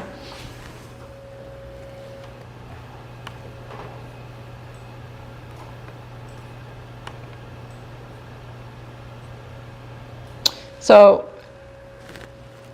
and I'm also looking on the town's GIS map on my laptop here. And so the island is just to the left there. Yep. And that's the one that we saw in the photo that doesn't have trees in it. And then you can see further to the left Yeah. is another island. Yep. That's the one that's closer to Squantum yet. Uh-huh. So this island is, I think, out of that project scope. But it can be confirmed with the DPW I director. can check with Yeah. Marina, because she, as I say, she's the chairman of that traffic commission. Right. And I'm sure that they were involved. Well, she would know what's happening with the project. Yeah. Yeah. But if at all possible, I think, yeah, having a tree planted Right. there. No, I think it's all a great idea. I just don't want to see us throw away $2,000. That's No, all. So I'm going to see if I can craft a motion to approve the scenic road tree removal application for the East Milton Fire Station with a condition that $2,000 be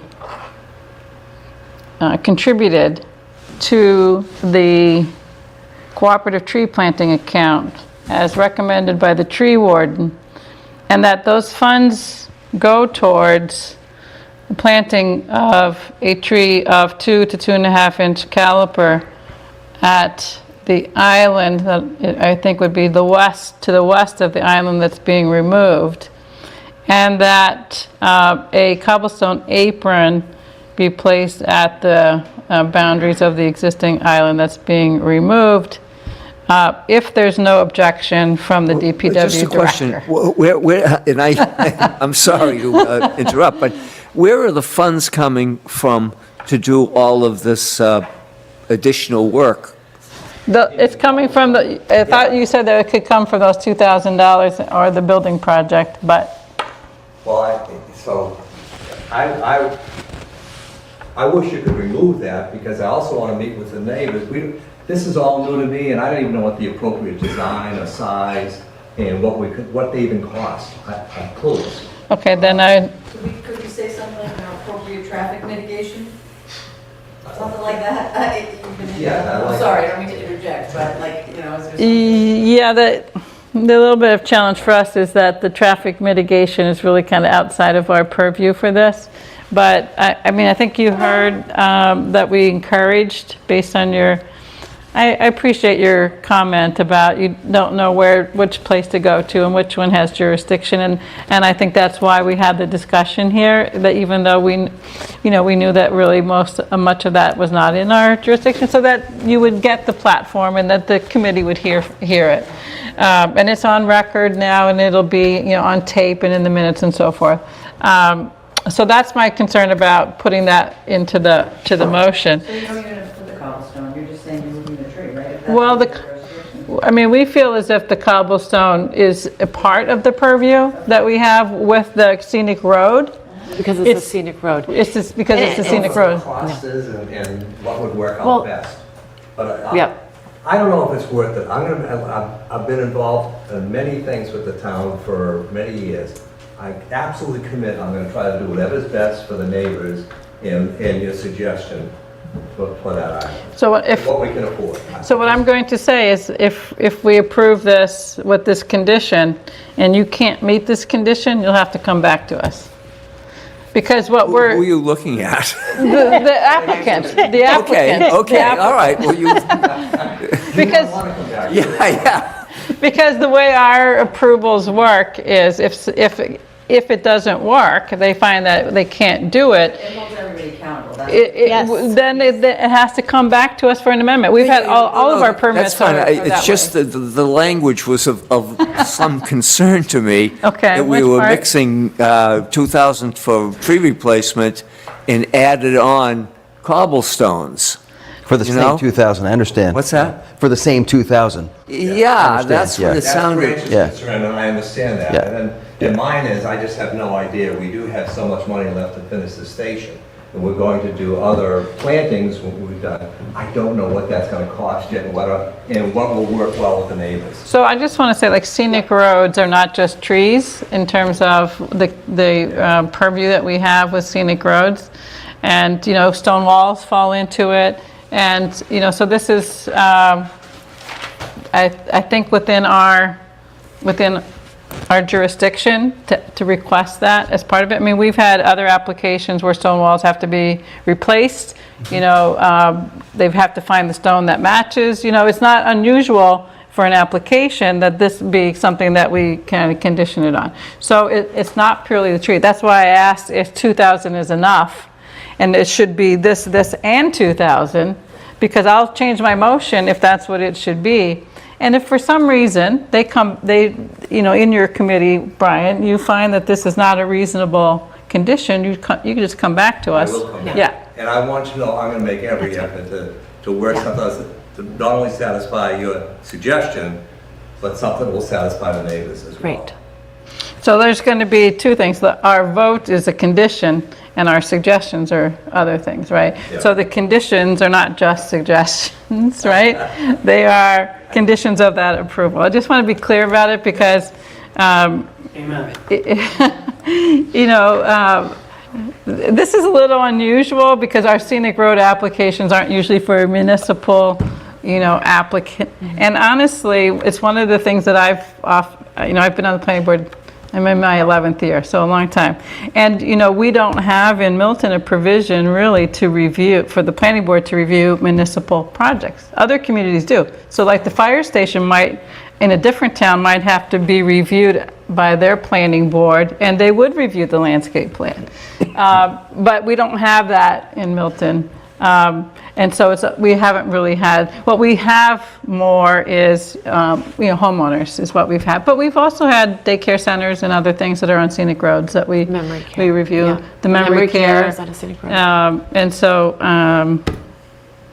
it might be something that I don't think Atherton will fall under a scenic road. But, how you came to the planning board to give us an overview of the headquarters project early on? I'm not sure if we had a similar overview for the East Milton one, but certainly I think the Atherton one would be a good one to come back for. So the condition, again, if you find that there's something about that apron that is not proper for the safety of the vehicles and so forth, I think you would just have to come back and ask us to amend our approval. I'll do that. Yeah. So quick question for you, Brian. Let's just say hypothetically you got the approval just to remove this tree and pave over the island. Is that coming out of your budget? So you do have some money allocated to take care of this road work. It's not DPW funds, it's fire station funds, right? That's a great question. That's my architect had the answer to that. Got to get that guy over here. No, I think that's within their project. Within the fire station. All of So- my discussion with their project manager has indicated that Branch has been working with them, and Right. I believe it. So to do the cobblestone idea, it would be just adding a little bit more to that Right. line item. Right. Okay.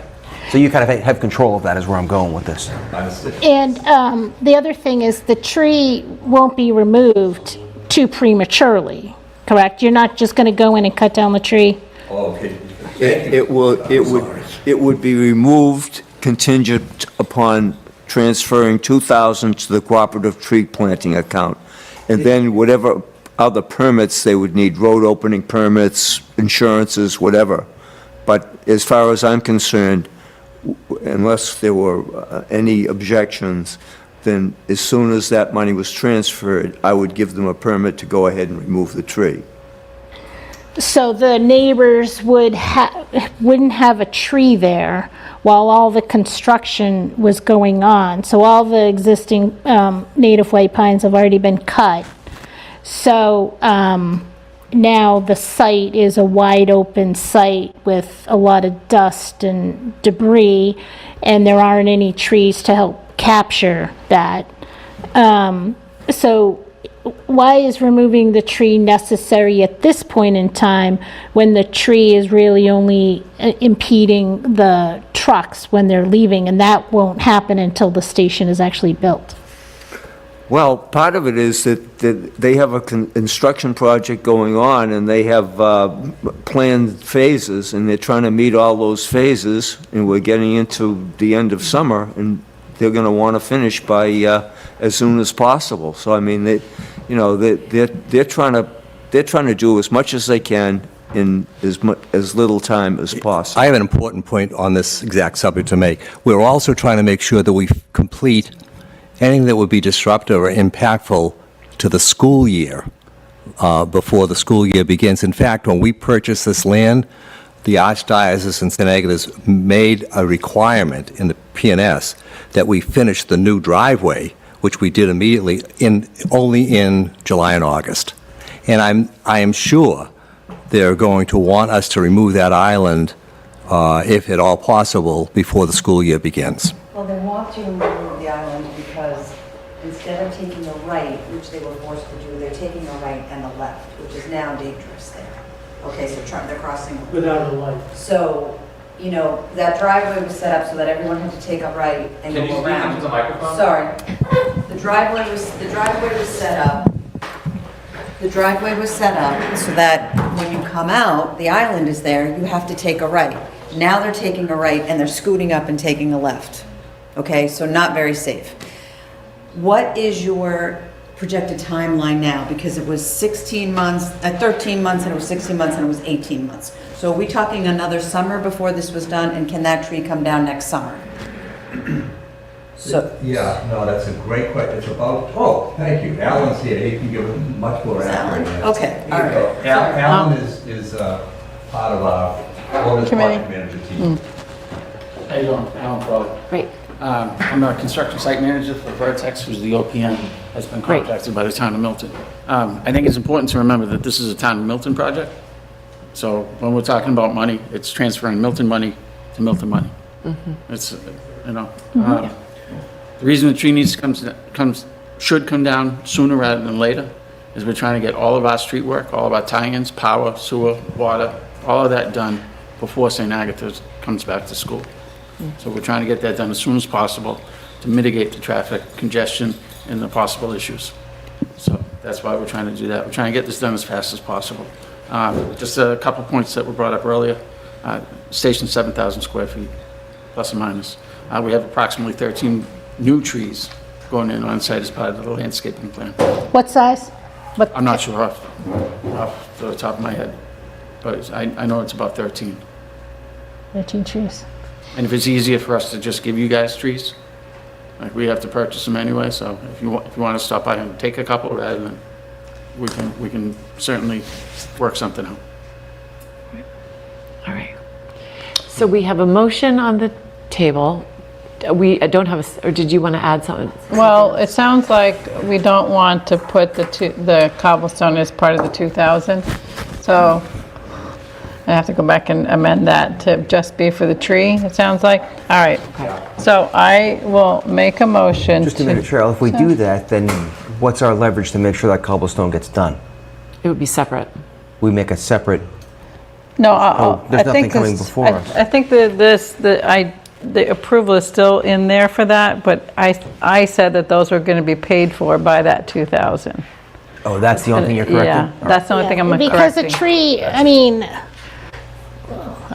like, Give me $2,000, I'll plant it. I plant, So you think my motion's good the way it is? yeah, Okay, $2,000 is only going to get you a 2.5 to 3 inch caliper tree at the most, and it'll probably be 8 to 10 feet. So the height of the building is probably at least 35 feet. So an 8 to 10 foot tree, and this is my issue all along, is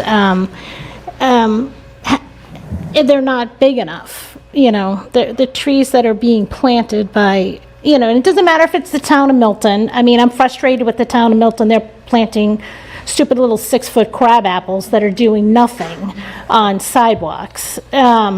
So I would rather see larger size trees. I would rather see fewer trees, but more mature, and you have the equipment there, and you can, like, my guys plant 15-foot trees all day long by hand, so I don't know what the pushback is, I really. can completely empathize with your frustration. I serve on the planning board and the school committee in my town. What town is that? I'm a recovering past, like, Wow. What town? You're empathetic. Middleborough. We actually filed an amicus brief. for Yeah. that. I know, we Love you like guys. Middleborough. Love you guys. I know a guy who advocated for that. Good.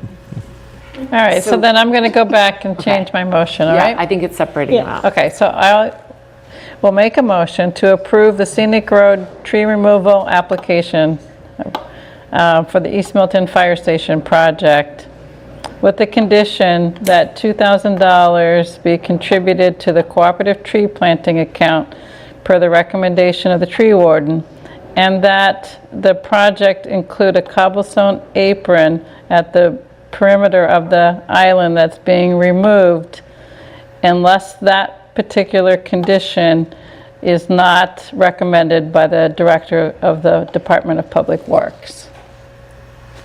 Nailed it. Second. All in favor? Aye. Great. Thank you. Thank you. Thank you very much. Yes. Thank you, thank you. Good. Thank you, neighbors, for coming. I'll leave my contact info if anybody ever wants a tour of the Oh, good. building on the site or anything like Yeah. that. Please give me a call, and we'll make it happen. We appreciate Thank you. You've been doing good work, great work. So, thank you. Thank you, Okay. Brian. Thank you. Thanks. Okay. Wow. All right, well, then, folks, and then moving to number 5 on the agenda is A&R approval for 120 Highland Street. We can. Thanks. Thank you.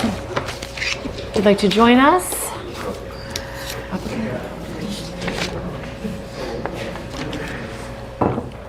Hi, everyone. Hi Gino, there. 120 Highland Street. Great, thanks, welcome.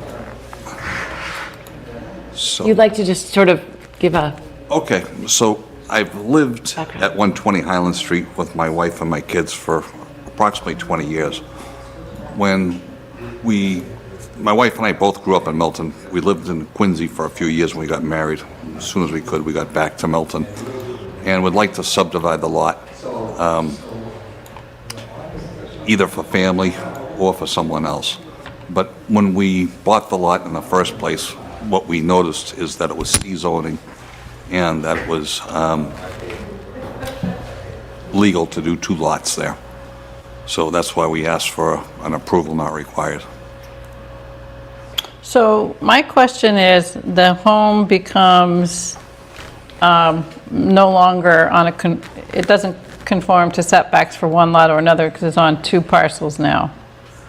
So I see on this Right, map we'll that- be tearing down the house to make it 2 parcels. Yeah, Okay. it says on the plan the house would be, Okay, does it say that on the Mylar. application? it though? does. So it has to be raised. yeah. Does it say it on the Mylar or on Existing that? dwelling. Yes. Okay, sorry, I missed that. The house Sorry to be about that. raised, I think it refers to. Right along the middle property line, yeah. Okay, sorry. Oh, all right, right there in the center, thank you. No worries. I looked at it online, but, all right, I missed it, sorry about that. Yeah, I mean, otherwise, you're right, I mean, it meets the requirements for C zoning, the way I see it, yeah. So, it was just a question of the And existing Cheyenne did house. do a checklist Yep. that she went through, and with the new building commissioner, too, so. Cheyenne, by the way, was lovely. She'll be missed. I know. I met her for the Yes. first time just this past week. Yeah. And I called her too, but no worries. But yeah, Yeah. and she went through I the wish her luck. new building commissioner, and it met all the requirements. Yeah. Yeah, like I said, that was my only question, so I don't think we really, otherwise, we can just move forward, right? But, Yeah. so we will have to endorse it since there's no one to authorize to endorse it, Yeah, let's do it. right? So I would take a motion to endorse the, I'll make a motion to approve the approval not required for 120 Highland Street. there a second? Second? All in favor? Aye. Okay. Thank you, Very everybody. much. Thank Do we you. need a special pen for that? We need a, yeah, we can sign it. Do that at the end. We'll do Do that that the at the end? end, Okay. at the yeah. end. Unless, do you need it tonight? No, I you're don't gonna need have it tonight. Okay. When I spoke to Cheyenne at the time, just a few days ago, she said that just come back, assuming the plan was going to be signed, just come back and pick it up in a couple of days. 'Cause like I said, I don't need it today, tonight, tomorrow, whatever. So Okay. as long as I know it's going, say, upstairs to the It'll be engineering upstairs, department. and Julia will have it, yeah. Sure, We'll so, leave it on the filing cabinet right when you get into the planning department. no worries. These are the dog days of summer. I know you guys. Yep, we'll do it are tonight. Hopefully looking forward to a, Yeah, Sean's meeting not off. here tonight, but Sean would be the only one who would need well, to sign. thank you very much. And Great. that's fine, easy. Yeah. Thank you. Would he sign it even though he didn't vote on it? if he didn't doesn't Oh, vote. he didn't The vote, four so of he us can't, just yeah, sign so it, yeah. the four of us will sign it, it'll be up there Okay. Thank you. first thing tomorrow. Okay. Okay. So the last item on the agenda, discussion of, for fall and spring town meetings. I recognize that because of the way the June 16th town meeting, we have had such a short window of time. So I don't want this board to feel any pressure to do anything, but I feel that the sign bylaw, I went through with Cheyenne again because there were little things that I picked up. A couple of few things that we need to just go over that I just was thinking about that we can discuss tonight. But I have sent it to John Zikowitz for the chair of the sign review committee, who's been on the committee from the very start, and for him to review. I also would like to send it to the new building commissioner and Walter White, who's had experience in the town. And, I don't know if Kathleen will probably weigh in, but we would still have, obviously, our public hearings on this. But at least we could get a draft to the warrant committee so they could start taking a look.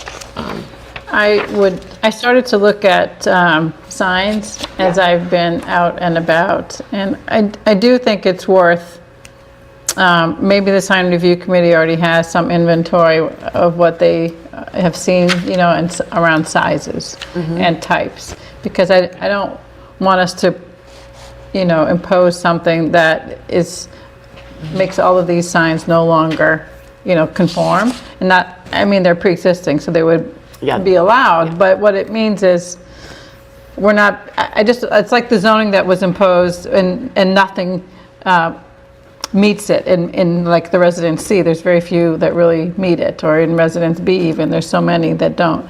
So I just would not want us to do that. But that's just one piece of the larger overall effort of the bylaw. So I still think it could go forward, as long as we can adjust those sizes based on, and whatever other things the sign review committee comes back with. But, I just mentioned that one sign at our last meeting, that 16 feet by 16 feet, Yeah. and that, while they say it faces the highway, it faces East Milton too. Right. And so, I was looking at that as I was on Granite Ave the other day, and where that That gas was one of the station things is. I wanted to talk Yeah. about because it wouldn't be consistent with No, what's in here. so, I understand needing different size signs for different kinds of road conditions, and I saw that you put 2 granite in, but I think it might need I to be think we something. need to take all that out, actually. I think we need something to think about the kinds of signs versus the roadways, because then it's, when it's a pedestrian street and a small storefront, it's a one-size sign. If it's, something like a gas station or something else, that doesn't make any sense, that size sign. Right. So, that does get addressed in here a little bit, but there are some things that and if Julia, if you want to pull it up, I can just run through, because there was a revised version, then I went through it and I talked to Cheyenne about a couple of things which I agree with, that maybe don't make sense, that we can. I'm that looking what- at the Milano version. Is that that the most one? recent? the one that Today- came today? I'm And it not was saying we one have that to, came just the one that I today. pulled up. So at 250 that came? Yeah, and it's very similar to that. There's just a few Yeah. tweaks, and I can go through sort of what those were. There wasn't anything in the definitions section. It was, the first thing I took a look at was Well, can I go back to the definitions real quick? Oh, sure, yeah. When it If you, says and if abandoned- anybody has comments, so. Like, it says, sign, comma, abandoned. Any sign associated with use which has ceased operations for 60 or more days. Is that when the when the business closes for 60 days? That's what starts that 60-day period? Yeah, if like a building shut, yeah, was, Like if you close your business? yes, and that business is no longer there. Yeah. So I'm thinking like, what if the landlord's trying to lease the space up and doesn't get a tenant for a year? Does he lose his sort of sign privilege, or? No, you just wouldn't want it to say, Jim's Auto Repair or something? It just yeah, and goes- if like it goes they're no blank? longer there. I think it's to, and it's sort of like not advertising products that you no longer sell. Not that we have those in the windows, but Okay. if a building, I'm trying to think of a business that closed down. Or what if, I was thinking like, what if a business still remained, but the owner changed, but it took longer than 60 days? Like maybe you closed down and, still operating under the same name, but it's a different owner? I mean, just does That it, wouldn't does change, it, that wouldn't change That it. wouldn't I don't change, think, okay. that wouldn't change. I just don't want to force the business door- to if this- go through this all over again and reapply for a sign if it's just like If it's the same company, if it's the same business title. or if I it's, think this is if for a it's a different business title. use a property that is vacant for 6 months because the guy can't find a tenant, or I'm just wondering, I'm just afraid we're triggering a whole bunch of red tape for business Yeah, owners. operations. 60 days. Exhibits. But, yeah, I guess the question is, do you want a new business owner to become familiar with all of our rules and regulations? Well, they're going to have to. And they in went, 60 right, days. for 60 Like, days. Is it, if I'm starting a new business, the last It's thing I want. sounds like more of a deterrent for just letting it fall apart and not. Okay, if it's not just having the that. owner there. Yeah. It says broken panels, rust, rot. Yeah, but it's an and/or. So, let me just Yeah. look at something again here.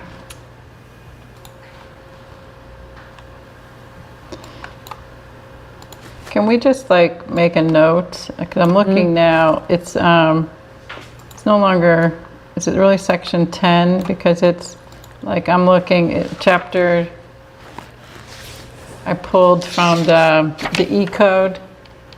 We had,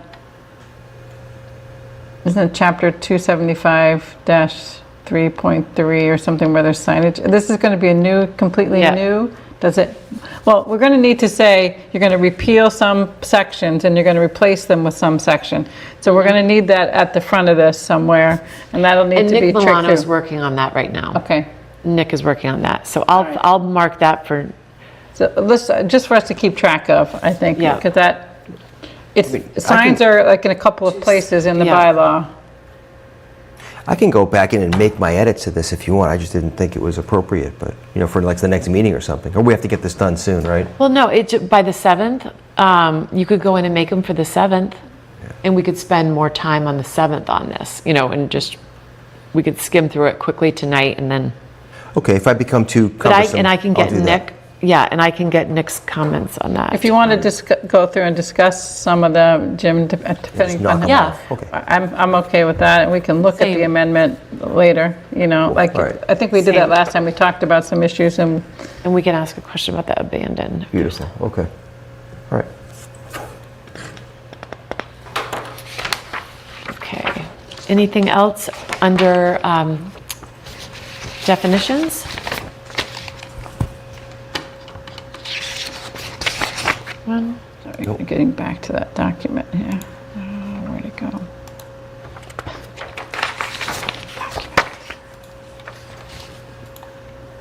So under, section 3B3, What page are you on? it doesn't have a number, Pages. sorry. 3, Is that beyond intent and purpose? Yeah, so the next, so flip it over the last dot, double I, Oh, I caught that, good. is the same as the double I underneath it. So that is so funny. That's Intent- what I, Intent is repeated, yeah. Yeah. I said that's what, when Cheyenne sent it me in her copy, and then she printed out a copy for me today and it didn't have that. Because I printed out the one from the other day, July 22nd. Yeah, I think maybe And the one from 250. because it was so funny, because 3 o'clock email, and it was in both. so it was funny, because look. Intent, there's only one. Yeah.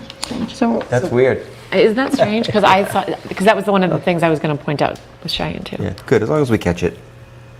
okay. So the one you got should have only one. The intent is just written once. Dot two. Yep. So yeah, and if you go down to number 2, A2, so you can see it on here. See, it's only there. Back up. Yeah, go up. Back Where up. it's like the, not that 2, the above that. The little, Yeah, that. There. It is the intent of this article to protect property values. so it's repeated right there. Oh yeah. Oh, it is. So yeah, that is on there too. Weird. Yeah, so we need to take out, see where the bullet is? Oh, yeah. That's what, I thought I saw it, yeah. Yeah, exactly. Yeah, we need to delete that. This whole bullet? Yeah, that whole bullet.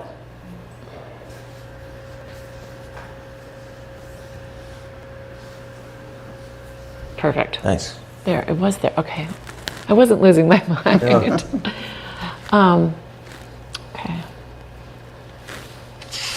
Anything else on this page? So under existing signs, I know under number 4, we had the non-conforming protected signs, and we didn't have a definition for protected. I don't think we even need the word protected. I think we could either have, because it's existing signs, so we could either say in 3 and 4, pre-existing non-conforming signs, or just non-conforming signs. I don't think we even need the word protected. We could have pre-existing.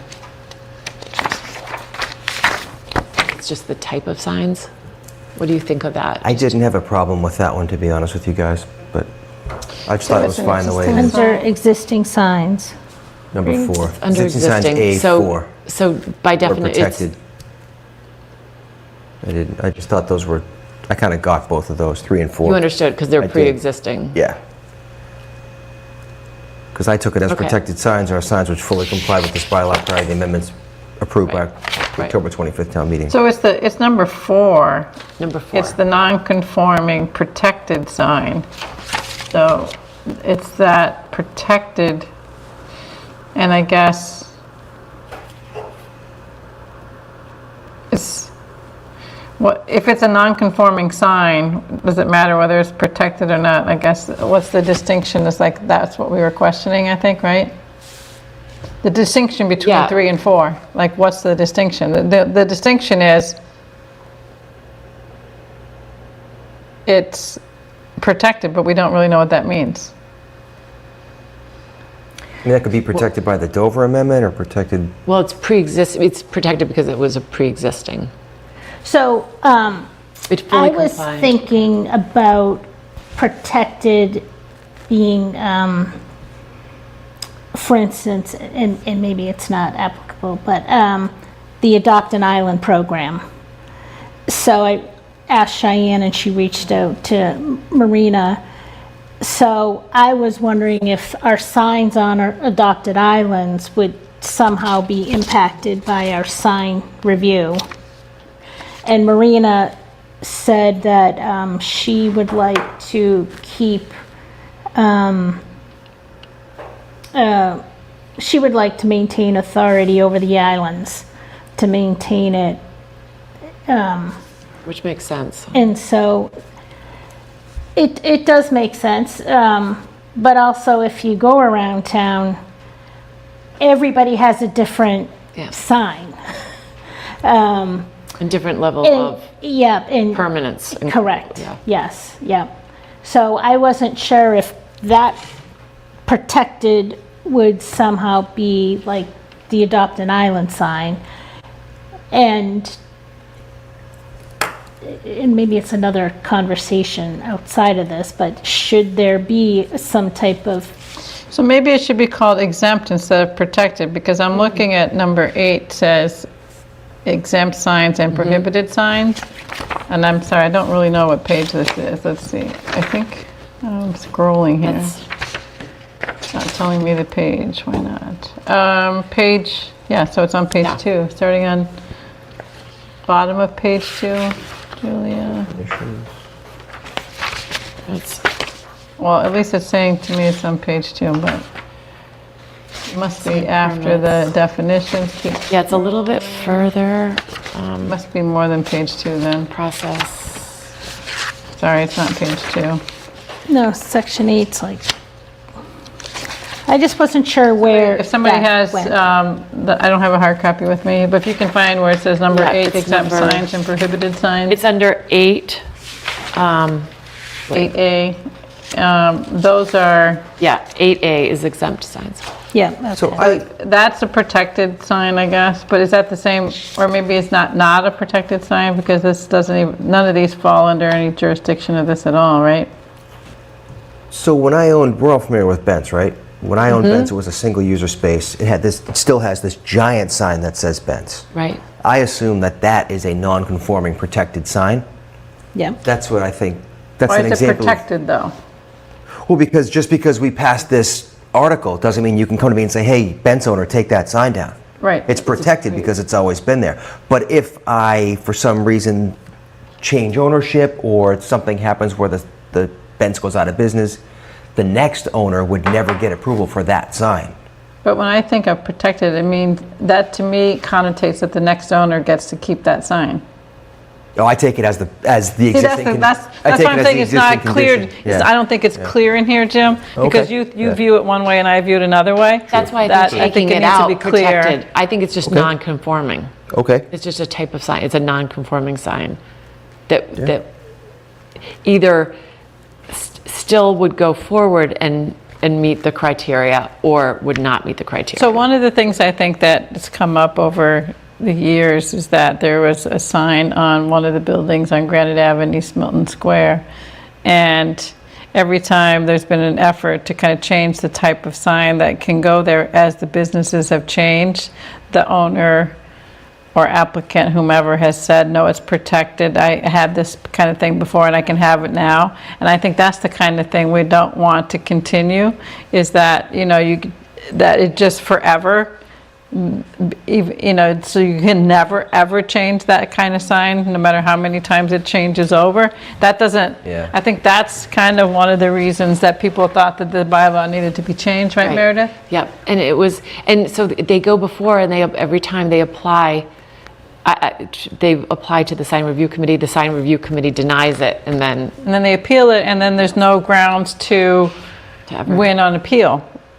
So has the ownership of the building changed? Mm-hmm. So it has over changed. time, yeah. Yeah, so and over the time. businesses multiple times. Yeah, so I understand the businesses have changed. So I would think that if the owner of the building remained the same, even if the business changed, then that would be protected. But once a new owner comes in, should they have to go through this process? To Jim's point, you're saying no, but now we're Well, if it's a saying- new owner, yeah, if it's a tenant in the existing space. In my view, that building's being used as a billboard for the highway, kind of, Yes. and not being called that. And so, and that's what this other sign application that's coming in is kind of, it's a 16 by 16 sign, it's not something for somebody to find their way if they're trying to find the business, right? Yeah. It's not. So that's the kind of thing I think we need to have that lens. Because for East Milton, that's a big deal, I think, that kind of signage. No, I think, sort of the gateway to Milton. Yeah, and I don't think it applies as much elsewhere. Maybe it would. I just can't think of another place it applies right now. I don't know the wording for that, but that might be one for town council. Because I agree with what you're saying. I just don't know how to put it on paper. So I think if we take on 4, just take out the word protected. That But I avoids think- confusion. I think the question that, though, is maybe having yeah. a conversation with town council about what we just spoke about, and make sure that somehow we can do it, and that if we Right. can, that it's in here somehow. Yeah. Right, exactly. Yeah. Because I understand if it's the same owner and he's just changing tenants, he had made the initial investment of the sign, and so he should be able to keep the sign. But if the actual owner of the building changed, Because And the we- sign changes. and then the sign changes, I don't know why they would be able to continue with the, that sign. giant illuminated sign that Yeah. we don't want. Well, if you think about it, why have the bylaw then? Because then every business, any building that's in the business, that has a business in it, has signage. So it's like, if none of them are going to have to apply or comply with this bylaw ever, then you're only talking about a new building or a new business somewhere, and there's how many of those are there going to be? You know, it's going to leave a whole vast number of them that don't comply. That's where you have to have something, yeah.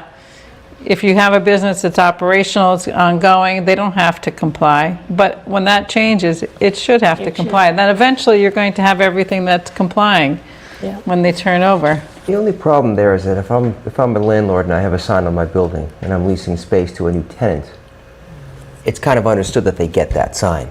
So I guess as the landlord, I would have to say, you know what, you don't get that sign. You have to go before the sign review committee and apply for a new sign, and you're going to get one way smaller.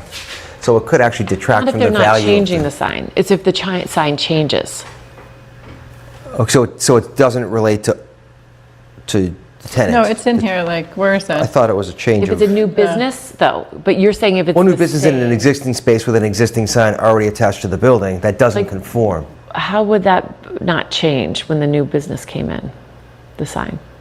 It says here, removal The of Bent's sign. example, right? Yeah. So I decide buy not Bent's. to, I decide not to run Bent's anymore, but I want to rent it up to a new operator who calls it Joe's. So that's not changing the sign. Oh, he's calling it Joe's now. Yeah. Yeah, but the sign Joe's is still could be- there. It's a non-conforming Yeah. sign. It's a trademark. When you drive by that building, that's what draws you in. So this, the way this says it in section 4, which are enlarged, reworded, redesigned, replaced, or altered in any way, including repainting in a different color or relettering, shall comply immediately with all provisions of this bylaw. And provided further that any such sign which has deteriorated to such an extent that the cost of restoration would exceed 35% of the replacement value of the sign at the time of replacement shall not be repaired or rebuilt except to conform to the requirements of this bylaw. That's what I was getting at, is that, Yeah. now, you know, I guess, I would call Bent more of a historic sign, and, you know, and I don't know if we have anything in here that addresses that kind of a sign. Yeah, but it's not. It's not on the historic register, and it's not a historic landmark. It's on the National Register. I don't think it is. 'Cause The I whole was- building, the whole building? The whole Yeah. building's on the National Register. There was a plaque out front. I don't. Yeah, I remember when I was going to remodel it. That was not an issue. No, you don't have, it doesn't control what you can do with the building, but it still is on the National Register. But it doesn't Okay, keep yeah. you from, Doing anything, Changing like changing a things, sign yeah. or anything. Okay, so it's on the historic register, but It's not the same It as wouldn't- like historic district. yeah, it's not a local Histo- historic like a district. historic Historic, landmark, I think, is the one you want to really protect the building. Right, that's instead right. of the historic register. There's one's more strict than the other. But, Yeah. yeah.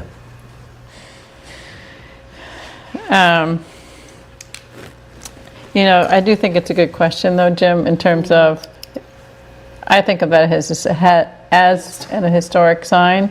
Like, I was a co-owner of a building on A Street in Fort Point Channel, and we had a sign that it was called the Barlow's, you know, I forget the name, whatever, Barlow's building, but then the businesses had their own sign. So the Barlow's was like identifier of the historic building. Yes. And then the businesses had the signs. So I kind of view it that way, where you're kind of, Yeah. it's an homage to the history of the building. That kind of signage being different, because it's Right. not advertising a business, right? Because this is like talking about advertising businesses. So maybe we might need to look at the Yeah. language to see if it's clear Yeah, enough. look at I just want to be historic careful that we're not sign, right. forcing business owners to take their signs down unnecessarily, I guess. You don't have to take that down. Yeah, if you that's wanna like change a it. name of, a building name sign versus Right. You wouldn't- versus a business sign. Right. Right, because Bent's is the building. Currently, there's no business in there named Bent's. That's because it's sold, but my argument is that if I still own Bent's and I was renting it to somebody else, does this make... No, because nobody was operating a business as Bent's. I was. You were. Yeah, but when you sold. When you sold it, they're not. Right, and now the sign is no longer associated with that building, but it says Bent's, right? It's no longer associated with the business. With Sorry, the business. Correct. Yeah. So it could just stay there, Yeah. Yeah. according to this. Yeah. Yes, yeah. Okay. Yeah, it's the Bent's building. I mean, I still call it Bent's. Okay. Yeah.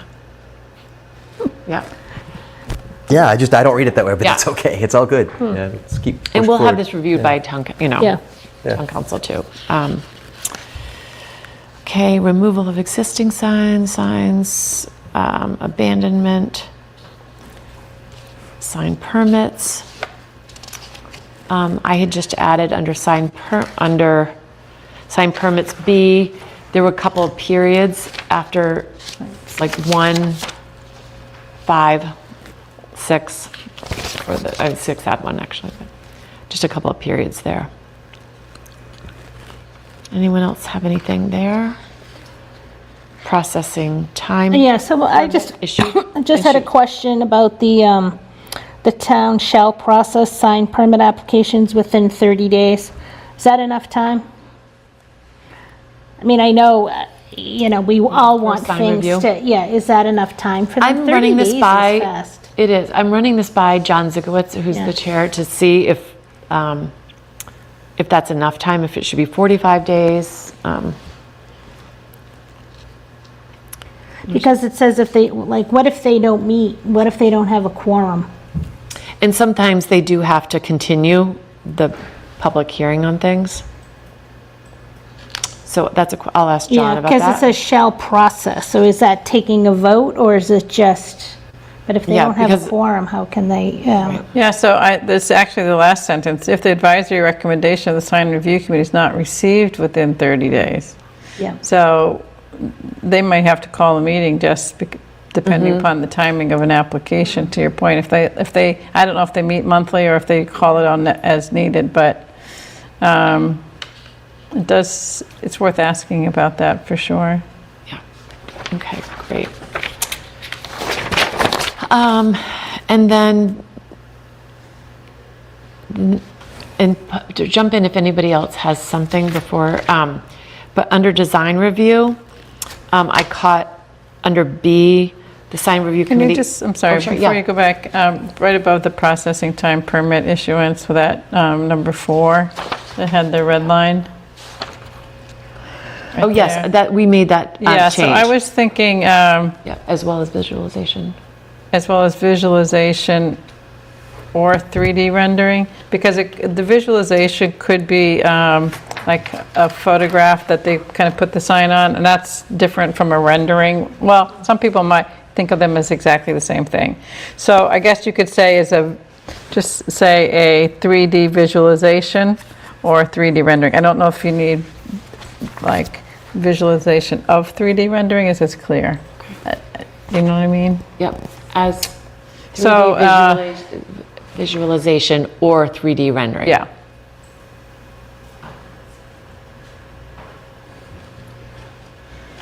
And there would be 3D in front of visualization.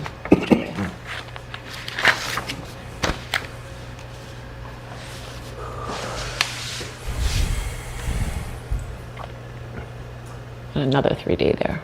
Yeah. Oh, another one here? Yes, both. Visualization or 3D rendering, yeah. Okay, thanks. Okay. And again, just from a time under expiration date, if the sign will become null and void if it has not been installed and completed within 6 months. You know, if it's a new business and they get delayed in their build out, or is that, can they apply for an extension, or? It says you Oh, can. yeah, apply for 190, one yeah. 90-day extension, yep, so, okay, just, is that enough time, Yeah. was really my I'll ask that. question. Did we get through prohibited signs yet? I'm sorry, I lost my place. Not yet. Okay, good. Penalties, design review. Under B, sign review committee, this sign review committee shall be appointed. That's actually by the select board who Yeah. appoints it, so Yeah. I hadn't caught that earlier. Did that get, oh, she didn't change that, okay, select board. Great.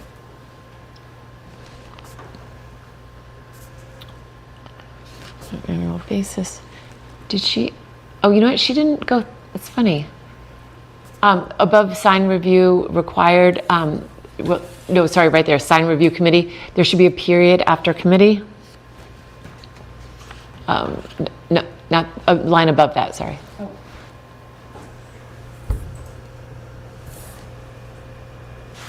And actually, did she, can you scroll, sorry, just because I want to make sure she got those, or those changes saved. Under sign permits, back up under B, number 1 didn't have a period at the end.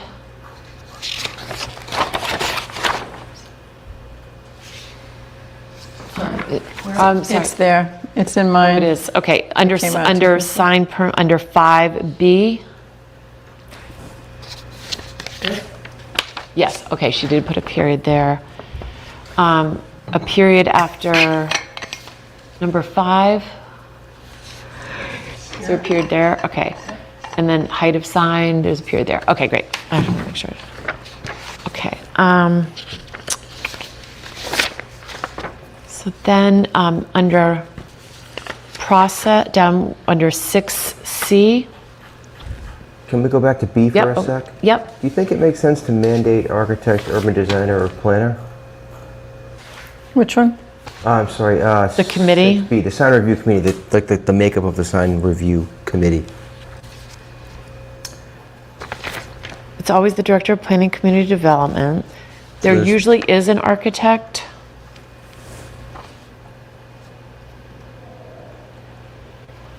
Right, who else were you thinking, Yeah, Jim? What would be another, Oh, I don't know, just anyone. I mean, we already have a planner because we have the town planner.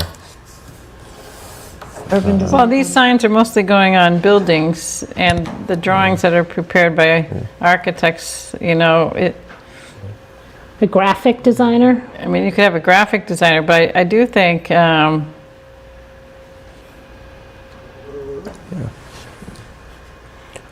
Or like, And it can be residents of the town, so it can be just a regular resident too. it Yeah. says, All it's yeah, saying is that it's one Resident that has to It be just an says one architect, member. urban designer, or planner. Yeah. Yeah, I don't know, I just think it's limiting. I mean, I appreciate the value of the architect, urban designer, or planner, that's for sure. yeah. But, Yeah, I don't because know. right now there's a graphic artist, there's 2 architects on the, and it's good because they have an understanding of the language and All right. it's like an architect, the To scale, architect's, yeah. Okay. Dimensions that they're Technology of looking it. at in the technology, which has really changed quite a bit. Okay. I'm all right then.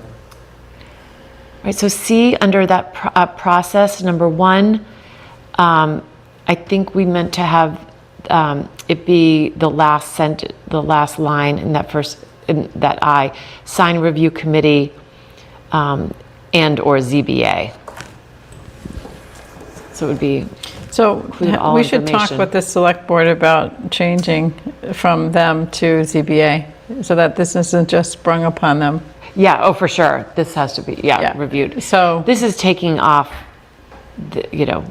from their plate, having to, Which I would think that they would be on board, but would ZBA want to take it on? I just think we need to speak because to it's Kathleen. special permits. I think Yeah. we need to speak to Kathleen and, Yeah, Yeah. yeah, and to the select Yeah. board, either via Nick or via the chair, right. just to see that they're, They're both committees are comfortable.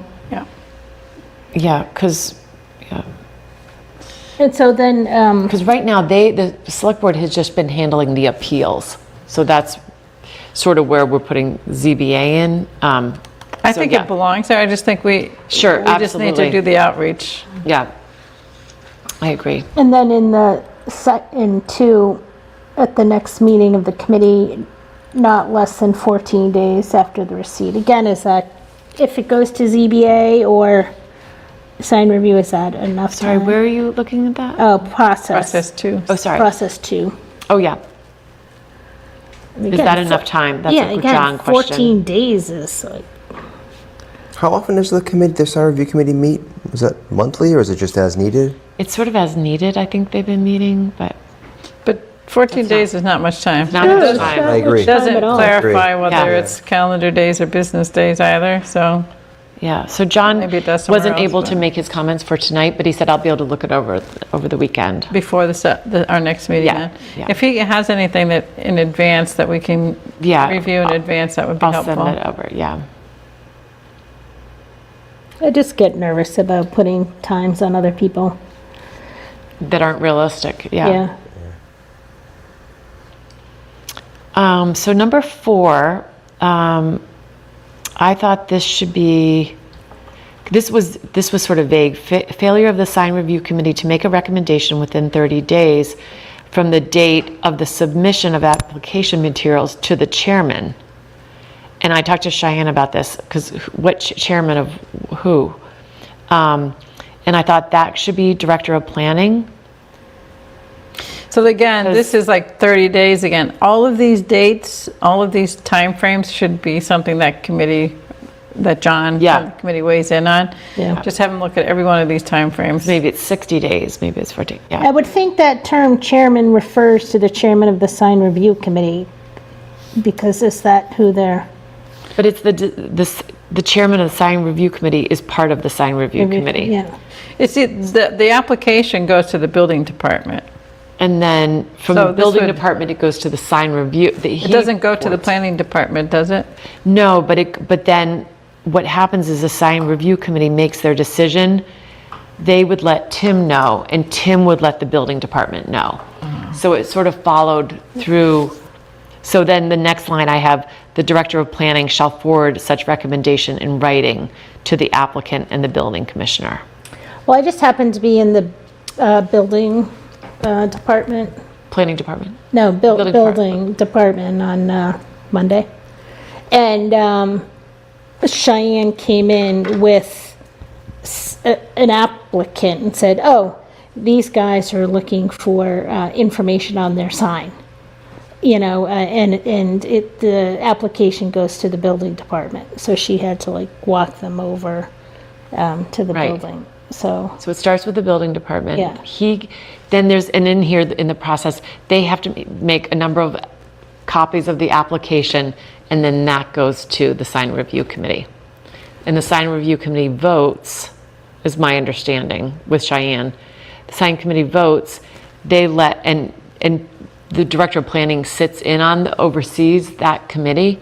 So then he lets, whatever the decision lets the building commissioner know. And then he can issue the sign And then permit. if the decision is appealed, then it goes, right now it goes to the select board. yeah. Correct, But this would send it to the ZBA. correct.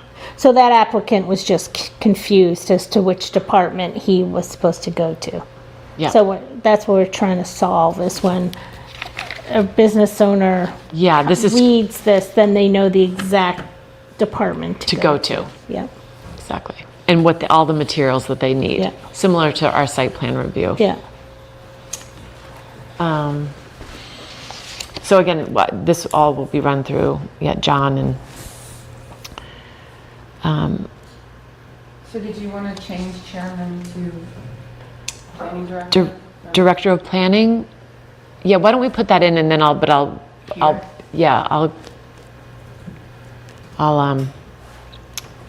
Or could we put director of planning or his assistant Oh, or something? yeah, just or- It to says not- planning The department. but planning Department. department, Yeah, I'm sorry, I did department. talk to Cheyenne about that. It should be planning Planning department, department. because then it could be anybody from. Yes. Yeah. It could be Cheyenne, it could be Julia, whoever's.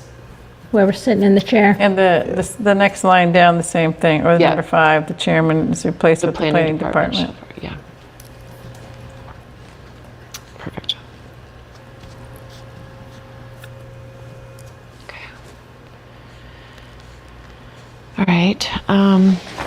Then, under criteria for review, number 2, the sign guidelines handbook to be updated from time to time.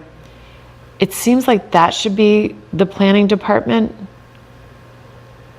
because to make sure that I it's had that too. consistent. Yeah, actually, I had that. Yeah. Because you want to make sure and that's been the problem, is the handbook didn't match up with what our zoning said. So the sign review committee was denying things, and they would get appealed because it didn't agree with the zoning. So that's...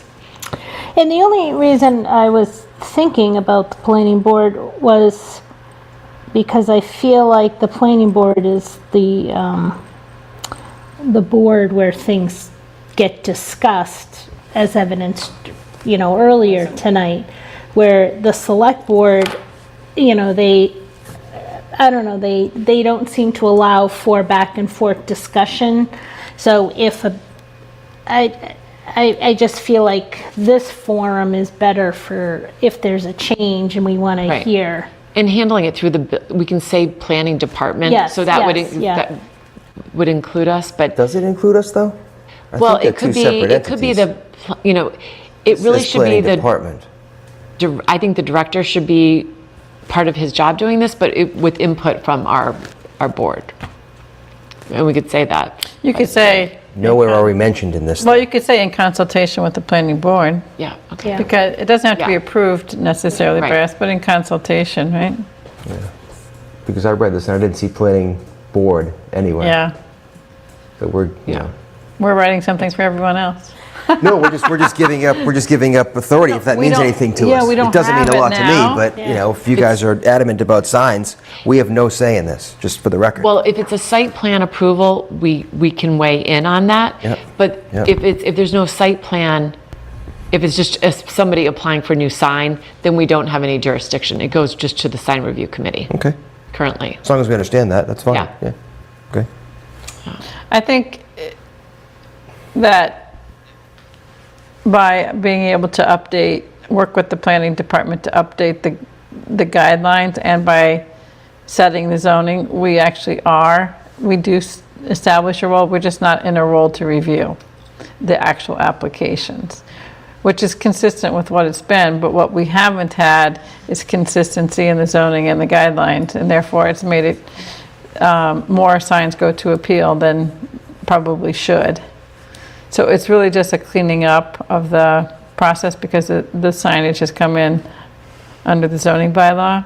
But I don't think we would want to propose a change in the way that the signs are, the process that the signs are reviewed by the sign review committee, and then appeal goes to, where all appeal, building related appeals go to the ZBA.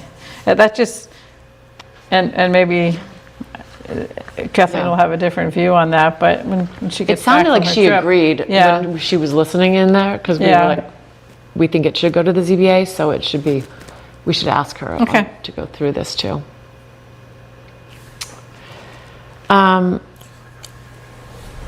So the next, So that criteria looks like it has some language options. So consideration of how the proposed sign relates to design guidelines for those signs located in overlay districts for which there exist design guidelines. oh, but just before we get to, do we put, sorry. Yes, so these were the 3 different versions we had on, and I think the last one maybe makes the most sense. You might have said this, Cheryl, but Yeah, that's one I was reading, yeah. design guidelines for those signs located in overlay districts for which there exist design guidelines. I think we could just say districts, and you don't have to say overlay. It would just keep it for, in the event that, it's kind of an interesting thing. We have overlay districts with guidelines, but the business district doesn't have the guidelines, I mean, so I think just saying districts, So do we agree we can take out the yes, the first two parts. first two parts? Yeah, so the bullet would begin with design guidelines, the last line. Just the one highlighted. And then So we get take rid out of the the- word Take all overlay. this out? Yes, exactly. That's-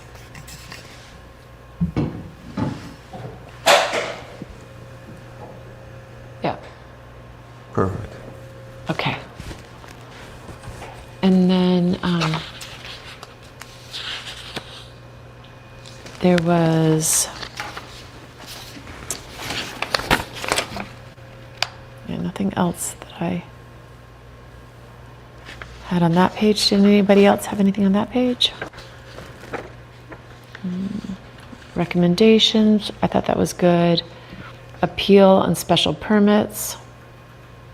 We had changed those to, a couple of those to the Zoning Board of Appeals. Yeah.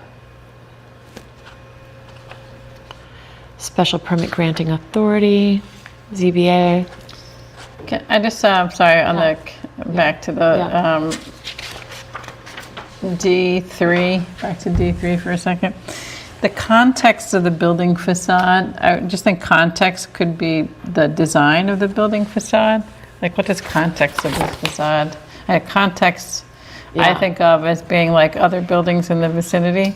So the context of the facade, I think it'd be a little clearer to change that The word. design of the building facade, yeah. Does that sound a little more clear?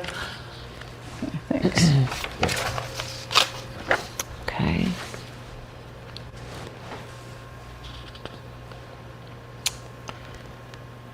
Then I didn't have anything else through the appeal and special permits. Circumstances in which a special permit may be sought. Required findings. Design review. And then number 8, Jim, I know you wanted to talk about Exempt signs. exempt signs, yeah. Oh, it was just, I didn't see audible signs in here. Signs that make noise. Under prohibited or exempt? Oh, I'm sorry, That's when we get to the, prohibited. Exempt, oh, sorry. Not exempt, prohibited, I'm so, sorry. Just as long as we don't approve audible signs, I guess is my thing, wherever that fits in. okay, that's a good, Yeah. yeah. So under exempt, Oh, there's something about. Do we have political anything- that I do we, wanted to- under 3, address signs of which does not exceed 8 inches? I kind of feel like there's a trend in having big address signs. Are they bigger than 8 inches? Yeah, so I don't know. I just, again, I don't know. I mean, I don't know if anything is bigger than 8, but if it's an address sign on the, So then if it's bigger, it's not exempt, it just has to go for approval, right? Because this is that's- exempt. yeah. So is our building inspector driving around town looking for address signs that are over 8 inches? Well, like the headquarters behind us has a big HQ on it, Yes, right? yes. uh-huh. But that's kind of, in some ways, is it a work of art? Yeah, I'm not saying, Right, like, or is it- because I do like the, I mean, And as it's you get exempt because older, it's a- as you get older, it's nice having larger, There it is. Right? so I'm not having an opinion necessarily, but like, where did 8 inches come from, I guess, is the question. Probably from some review of other bylaws. Yeah, I think he looked at a bunch of towns. And then flags, we just need a period after flags.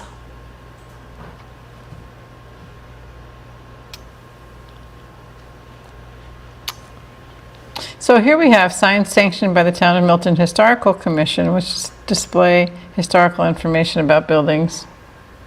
There it says exceeding 2 feet. But Not exceeding. I'm wondering whether you even put that in at all. Why put it in the size? Because if it's deemed by the Historical Commission to be appropriate, why limit the Like- size? Are you thinking about like I'm just trying to think about, like, Scott's Woods neighborhood sign? No, so Jim's Jim saying, is under yeah. number 4, names of buildings, not to exceed 10 square feet. okay. Not to exceed. I Not think to That's not exceed how- historic, though. I'm Yeah. trying to get to the historic part So of I it. think they're referring to historic plaques on houses. Yeah. Which display information about buildings. I mean, Bent's just says Bent's Cookie Factory. I guess that's Yeah, information. but it's like- it's just a name of buildings. Yeah. And it's when made a permanent and integral part of a building. That's, your sign is, Not to exceed Bent's 10 sign. feet, though. So what do you yeah, do in 10 that case? feet, 10 square. How, yours was, it's a Length of the long. building, which is very. Well, I mean, 5 it feet was by too 2 big. feet is not small necessarily. Well, it's only a piece of sod. In my world. Nice big piece of moss.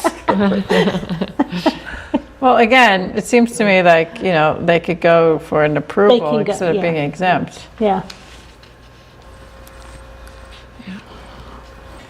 Yeah, I think we could look through this again with that in mind, like if we think other restrictions somewhere would not allow it to come in. And the Warren Committee still has to vet this, and then town meeting has to vet this, right? So I'm sure we'll Yeah. get plenty of feedback. We've got layers to. I'm also trying to help town staff. Well, this is where you put parameters, the size, then it's not, it's either it meets it or it doesn't, Yeah. right? I mean, that's what the building department had asked for previously, is don't leave it subjective. Yeah. And in fact, I forgot to tell you, I bumped into Tim in Boston. Oh, where is he? You talked to him, it was so funny. I bumped into him, I'm like, Tim, how are you? And I said, you would be so proud of us, all the things that we've gotten accomplished. I said that you really helped to lay the foundation for. And he said, you've got to get that sign bylaw done. I'm like, we're working on it. Because he sat on that committee to see all the You saw the stuff. confusion Yeah. that surrounded it, which is sort of like our site plan. It was just no guidance at all. So hopefully this will help. All right, so yes, we could keep looking through this. Prohibited signs. Yeah, this is where I would like to see audible somewhere. I just didn't see it. Keep that in mind Okay, as we we're should going add- through it. We probably would have to have a definition of audible. Do we? Well, it's in the definitions. Oh, it is in the definitions. Okay. So audible, all right. And also under number 8, there was just a difference, signs advertising businesses, services, or activities at a different, did she change? Premises, yeah, I got, that was Did a she fix typo. that? So Jim, where is it under definitions? I see sign. Sign, audible. Audible? I see it now, sorry. Bottom of page. Yeah, I well, got it now. mine is bottom of page 2. I don't know. Okay, Julie, yeah. under 8, did premises, signs advertising businesses, premises just needs to be, there's a space in between pre and business. Yep, perfect. Just while we're here, non-accessory needs a dash. Under prohibited signs, number 1, it's flagging it in Word because it needs something. Which number? It's under prohibited signs, number 1.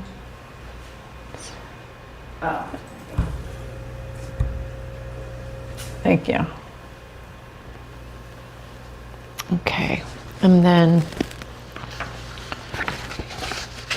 I was actually thinking, So you wanted to put audible signs or prohibited, audible, Jim? yeah, we wanted to. I would like to, unless you guys, I mean, if I lived next door to an audible sign, I'd go bananas. And let's add that. And does internally illuminated signs have a period after they end? So that's struck in my version. Then it's added Yeah, back but then in. it's added under the 3. It's because the numbering system was wrong. I mean, it was needed to correct the number. Oh, I got you. And Okay, I'm then sorry. I see it. I see it. Open-faced Okay. channel letters. That's what this hearing on the 30th is, open-faced channel letters. Which, how would you describe that? Open-faced Yeah, channel I think letters. I Googled They that. have a depth to them, Yeah. and then they don't have a facing. So like, you'll see a sign that looks like it's kind of got a white acrylic, and then it's internally lit, and it's a channel letter, so a channel Yeah. letter has depth to it. Yeah. So it can vary, the depth of it can vary. Yeah. And sometimes you'll have seen a sign that has like theater-style light bulbs in those Right, channels. that's what I Yeah, picture. those are channel letters, but, Yeah. you know, whether open means it doesn't have that acrylic on the face of it. Yeah. Okay, so there was a period after that. So that's why you need an architect on the sign. That's- Or two. Sorry to suggest otherwise. But if we have a theater, maybe it would be But appropriate. if a theater's Right, going if in, it's approved movie Yeah. theater, If the absolutely. movie Yeah. theater comes Well, you back. think about Downtown Crossing and some of those historic signs. Yeah. And but we don't have We don't. that house. But if we had that, I'm sure they'd be willing to entertain something different, right? The old movie theater open back up. And how would you, I was just going to ask, because this has sort of been an issue, is how do we address LED neon? Because it has LED and digital displays. Should we say LED neon and neon tubes? Because it can look like neon, but it actually can be LED.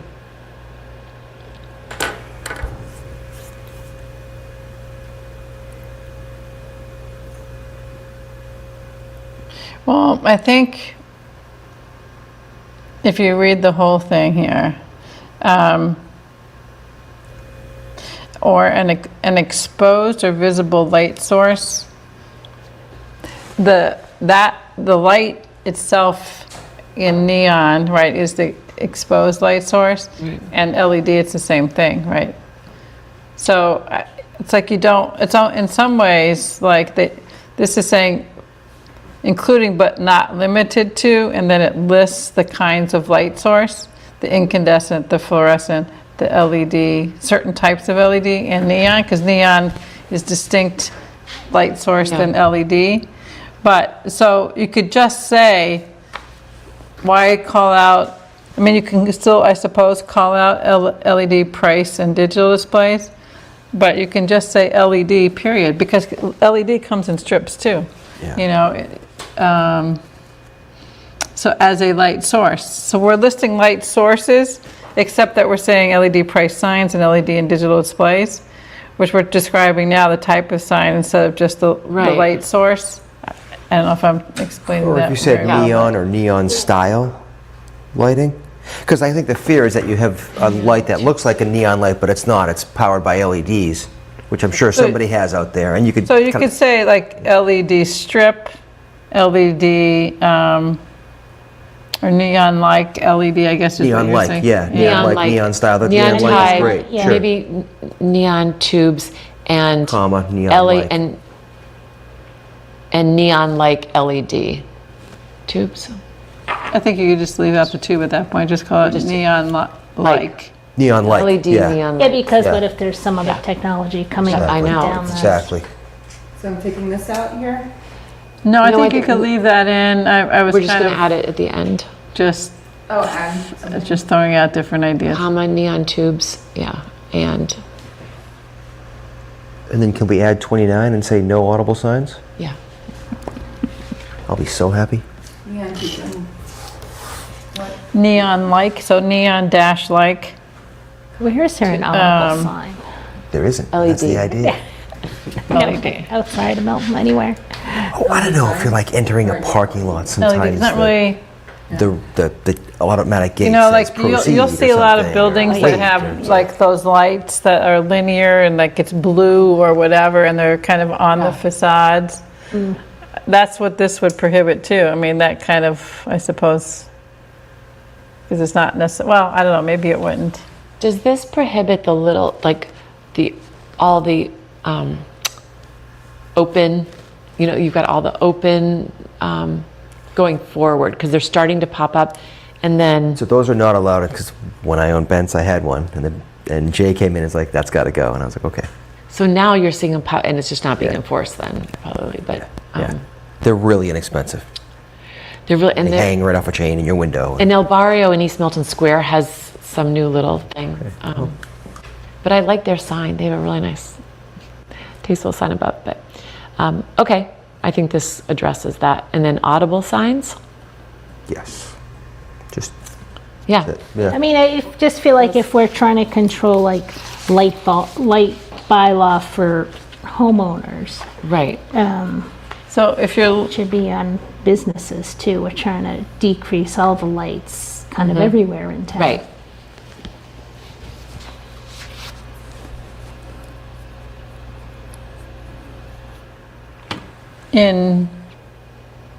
sorry, were you done with this part? Yeah. Because under measurement of sign height to building signs, we need a word shall be determined. The word, we're missing the word be. Keep going, I think. Shine area. Sign Right area. there, under building signs, the light of a wall sign shall be determined. Good catch. My computer died. Huh? My Oh. computer died, so So did Hulk Hogan. I saw that. And Ozzy. Shall be. And Ozzy.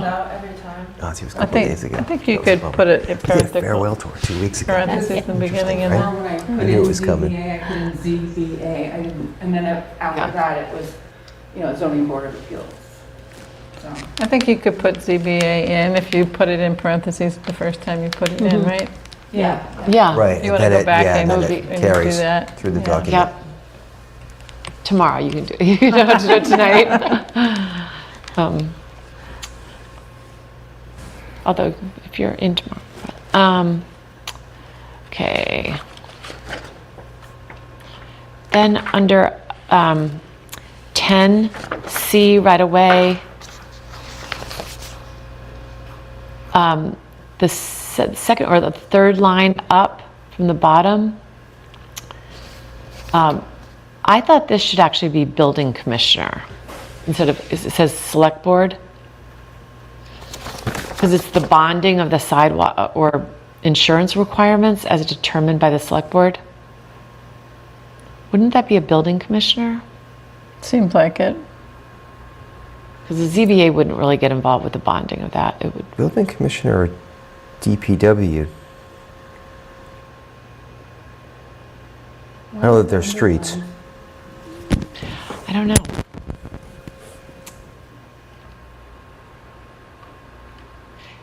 Yeah, is that something maybe the DPW, if it's hanging over public sidewalks, maybe it's DPW. DPW.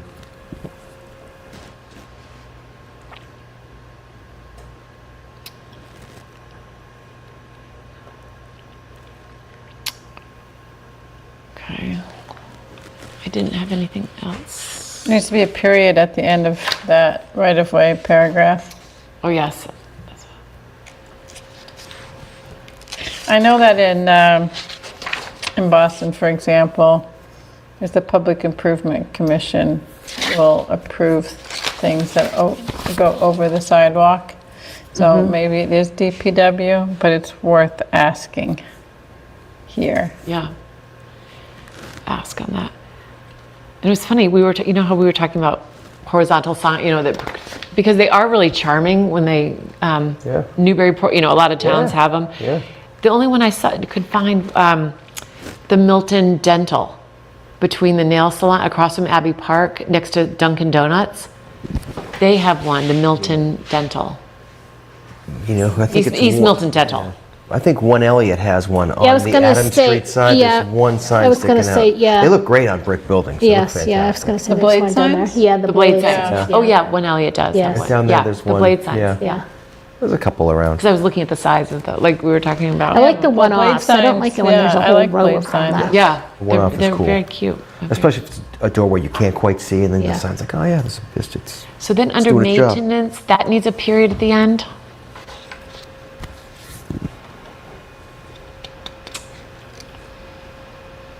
Installation, without the express approval of the sign review committee.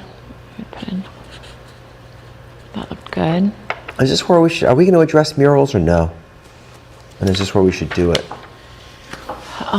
Under, Just mentions painting the exterior of buildings, Oh. physically painting the building instead of having a sign. Are we not talking, I mean, I remember Yeah, I know what bringing- you're saying. I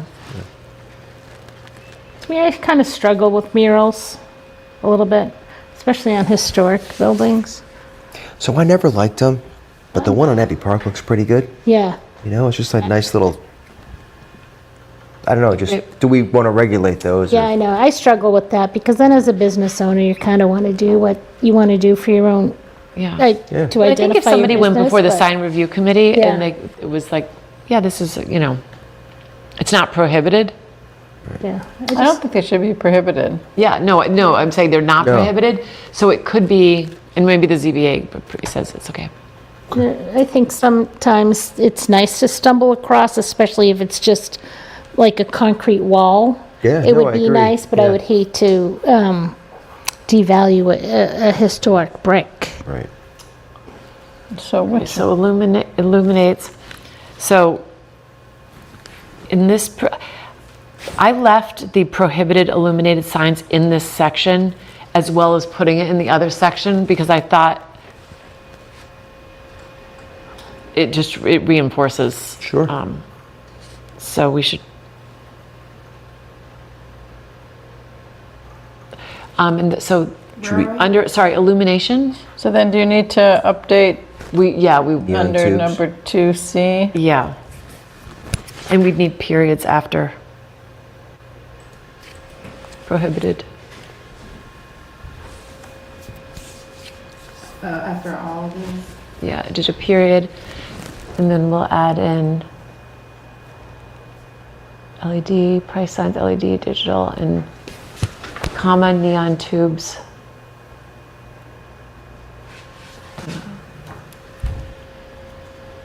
Common neon. Here? Yep. So we make, yeah, common neon tubes and LED neon like. Was that what we said?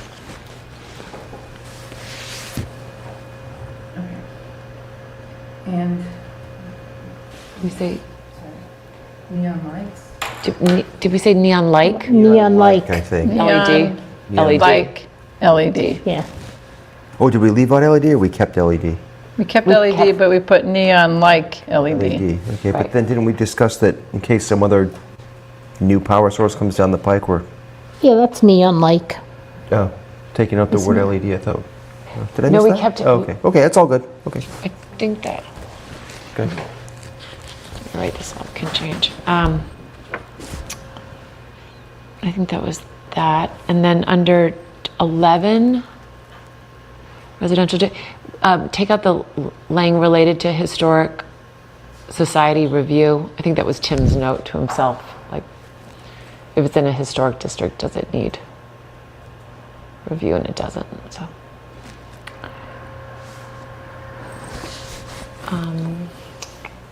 Now, I just made a note that to myself to ask if there's a sign that is not seen from a street. Is that like it's just for Yeah. the business itself? Yeah, that Directories, we addressed that, and I think Yeah, is directories that or right? Yeah, secondary okay. signs, I think Yeah. it's called in here. Okay, yeah, director, okay, so, Definitely in here. yeah. Yeah, So is it's- that kind of protected if no it's one sees under it? exempt. Yep, okay, yep, those were under exempt. okay, Um, sorry. And I did think we should have under E, commercial uses and non-conforming, Yes. should we say pre-existing non-conforming? I think you have it. Or Pre-existing commercial uses okay. and non-conforming And business. non-conforming I mean, I think you could just say pre-existing and non-conforming businesses. We don't need businesses. protected. I don't think you need commercial uses either. Well, I mean, they're all businesses if it's commercial, right? So pre-existing, non-conforming business is, plural, in residential zones are subject to business requirements. Yes. Is this in all caps for a reason? It shouldn't be. No. Pre-existing non-conforming businesses in residential, and this should be a lowercase I, right? Yeah, and I don't think we even need the commercial uses. No, so just pre-existing commercial uses and pre-existing and non-conforming businesses in residential zones are subject to business requirements. Or residential districts. Do we use zones? I think districts is correct, you're right. So, Pre-existing and non-conforming businesses in residential zones are subject to business district requirements. just change zones to districts. And you'll change that to lowercase later. Yeah, okay. Yeah, we can wait if you want to do that. No, Oh, you want me to do it now? I think we're, wow.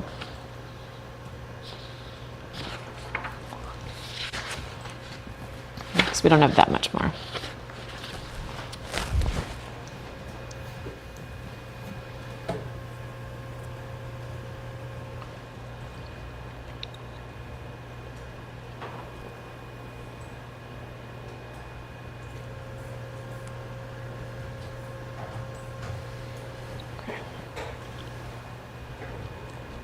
And then while Julia's finishing that, when we go down through business districts, the last bullet in B, a freestanding sign shall not exceed 50 feet of area when established fronts are on Granite Avenue. Tim had a Route 2, but really when you look at this, you're standing on one side, of East Milton, looking at the square. I think that we should just maybe take this out, because I think if we get into different streets having different. Right. Well, a freestanding sign, though, I think we should take out the street, but we need to address freestanding signs. So like, for example, the hospice at the corner of Reedsville and Right. Randolph, the hospital itself, I think memory care is going to have one, and I think the daycare centers. So I think we should look at those permits, at least the ones that we were involved in, the Right. permits, and then try and get an idea of the hospital and hospice signs, just to have a sense of Yeah. even the library has a sign at the corner, and Right. then they have their vertical sign. Right, You right. know, I see what you're so saying. So it's not those are street related. all freestanding freestanding. signs. And What are right the now, they're typical all dimensions? like, there's nothing to regulate them, right? So why don't I ask John Ziegler Yeah, that? yeah. Like, what does he see are typical freestanding signs around town? Is it? I mean, Yeah. so you can reference the ones that we approved in our site plan approvals too. Right. That may or not have come to them yet because Like they're not in the 6x2 process. or 5x3? I can't. Because a freestanding sign is normally a sign for someone who's in a vehicle to see. Whereas a sign in the business district is pedestrian, but slow vehicles. Right. So you're going down Reedsdale or Randolph or Blue Hill Ave or Blue Hill Parkway even. Right. A pedestrian is going to see those signs as being big, but a vehicle won't, right? So otherwise you won't see it. So I think that's where it'd be interesting to see how much commentary they've had on those. Yeah, because if you look at what Tim had written was 25 square feet in areas that are not on Granite Ave, meaning more of those. So think freestanding. 5 by 5, let's just say, I mean, that's an example. Versus 50, it's like 5 by 10, it's Yeah, we pretty don't big. want that. Yeah, no more than. But, I mean, the one at the library could Oh, yeah. be pretty big. I don't know if it's 50 though. Yeah, so it all comes down to where the space in which it sits. That's the thing. This is very subjective. It's, yeah, like the All right, I'll library ask- looks, and even the hospice looks okay, but the hospice sign wouldn't look good at, across Anywhere in East anywhere Milton else. Square. Yes, Right. yeah. I mean, and one thing I noticed about those types of signs is that they always have vegetation around them, Yes, which yeah. makes them, Soften. they're still big, you still Yeah. see them, but you're right, it softens them. The I other don't know if we thing, can you don't want them out of scale too small either, because No, that's you not going to don't. look appropriate. It's really part of the design of the, Well, for example, the hospital is different because you want to identify the drive because you don't even see the building, right? But, you know, the library at the corner, you know, is just, it is an identifier at that intersection. And the hospice is at the corner too. That's where that sign is. Right. But Like Hammer Callis Corners, that sign It's a is big- long. That's a big, long sign. But that's appropriate there, I think. It's like 1 foot tall. Yeah, It's low. It's like a granite. Is it granite? this is where I don't know that we can identify which streets are the appropriate size. yeah. That's why I wanted to avoid think- the streets. Yeah. And, I mean, you could say 2-lane versus 4-lane or something, but that doesn't cover everything. Yeah. I think it's better to get a general idea for the freestanding, Okay. and I'll get that from John.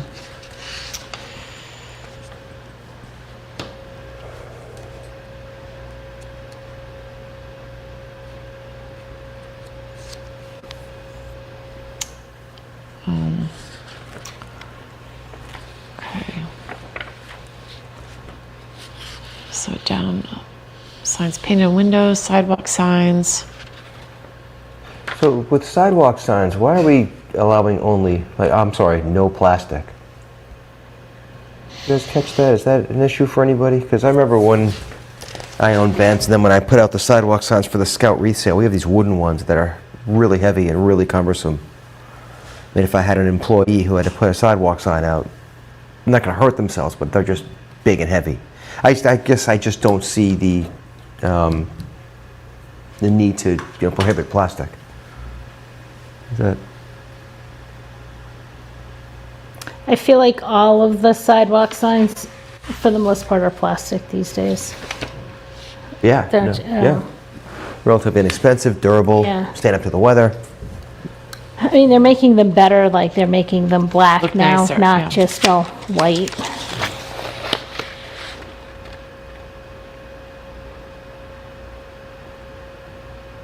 Am I losing my mind? That's in here, right? It's here. Could have sworn I Yeah. read that. Okay, good. It said not entirely of Not plastic. entirely. So like those sidewalk signs usually have, you can change the messaging on it. Right. That's not, Entirely and plastic. all Yeah, no, plastic. I'm just, yeah. Be cardboard or, Could be. Chalkboard or Right. A whatever. chalkboard, that's what I was thinking. Those are really cute. kind of But fun. it's- Until it yeah, rains, Until they're it great. rains, I know, yes. It's cute. I don't know, just something that caught my eye. Yeah. That's a good point, yeah. Yeah, it is a good point. So what do we think? Do we want to, not entirely of plastic?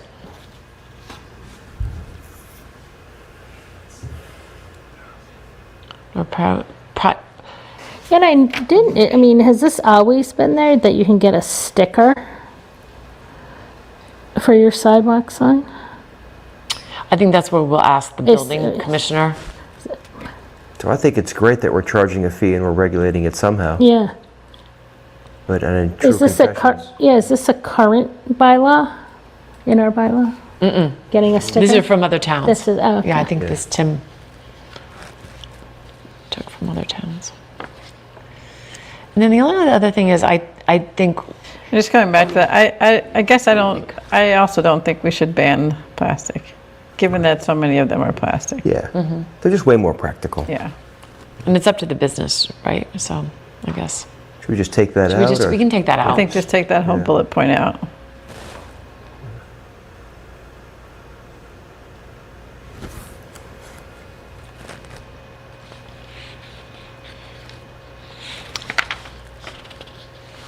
Although I do like those old-fashioned wooden sidewalk I signs. know, No, so they're that- beautiful, yeah. But I know it's not. And you know what, the last heavy. one, the liability insurance coverage might just exclude everybody from having sidewalk signs. I never even thought to check if my Bent's insurance policy covers me for $1 million and then $2 million aggregate.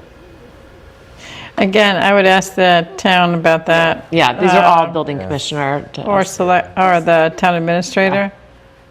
You know, someone besides us should set Yeah. those policies. Right, right, please, yeah. And then what happens if your good sign, catch, your sign Jim. gets damaged?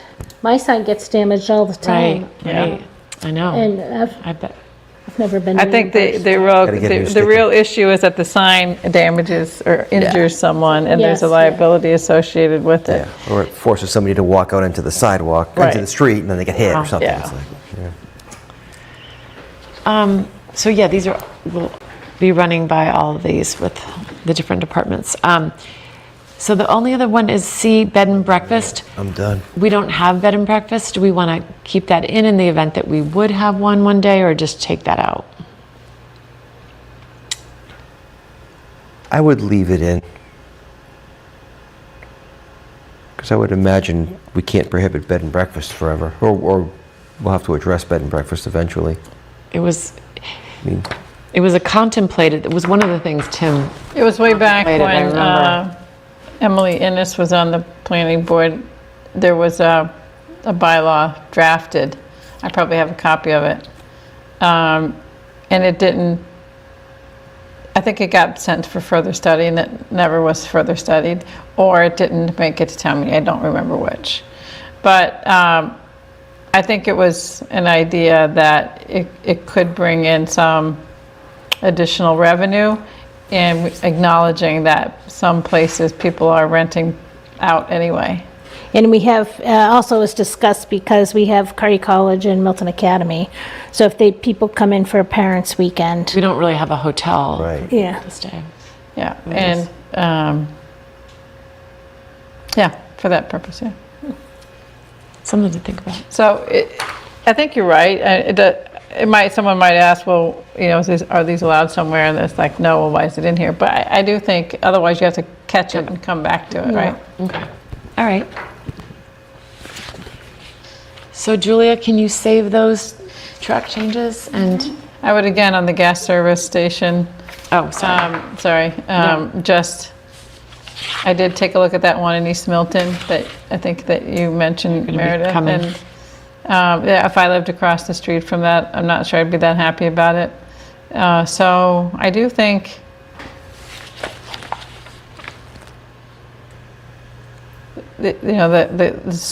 addressing signage at service stations is a good thing, especially East Milton has 3 of them, right? So Yeah. Yeah. Because if it's lit, it's allowed to be on until, what, 11? well, and again, I would ask the sign review committee, like ask John what their opinion is about this, because they've had to review signs recently for those. I feel like I remember that when that sign was being discussed, it was somebody who lived close by and they always had to pull their shade Yeah. down because it was so bright. Yeah. Yeah. And now we're going to have another one, so. the ZBA. It's coming, I know. What if we That's can why get I'm- this passed? I don't, yeah, this will be really helpful, I think, Jim. So, Julia, can you, since we're going to be meeting on the 7th, can you distribute this updated version tomorrow? Yeah, I'll just date it today. Yeah, Good, okay, great, perfect. thank you. That's Are you great. done? I think that was the last item on the think so. agenda. Well, I did send you all Oh, I'm sorry, Oh, yeah. yes, yeah. the, yeah. I did- and I don't know, we have to discuss it in detail tonight, but I just want to point out that what it's doing is trying to capture like 440 Granite Ave, Yeah, which didn't, I think we asked them to make a contribution, but we couldn't force them to. And so that's just so I thought this was really good, but you did say, because there's a lot in here that maybe we need to run through town council, I just, by town council. because I added site plan approval, because that's the business districts, our site Right. plan approval. So even you can't just say special permit, or that wouldn't have captured Yeah. 440 Granite Ave either. Exactly. So it's adding business district and site plan approval, but then as I did that, I realized that would pull in the MBTA ADUs, zoning, and I yeah. just I didn't go back and look at the regs to see, and I thought, well, maybe town council could advise on it, And just to make sure that we're not running afoul of the regs.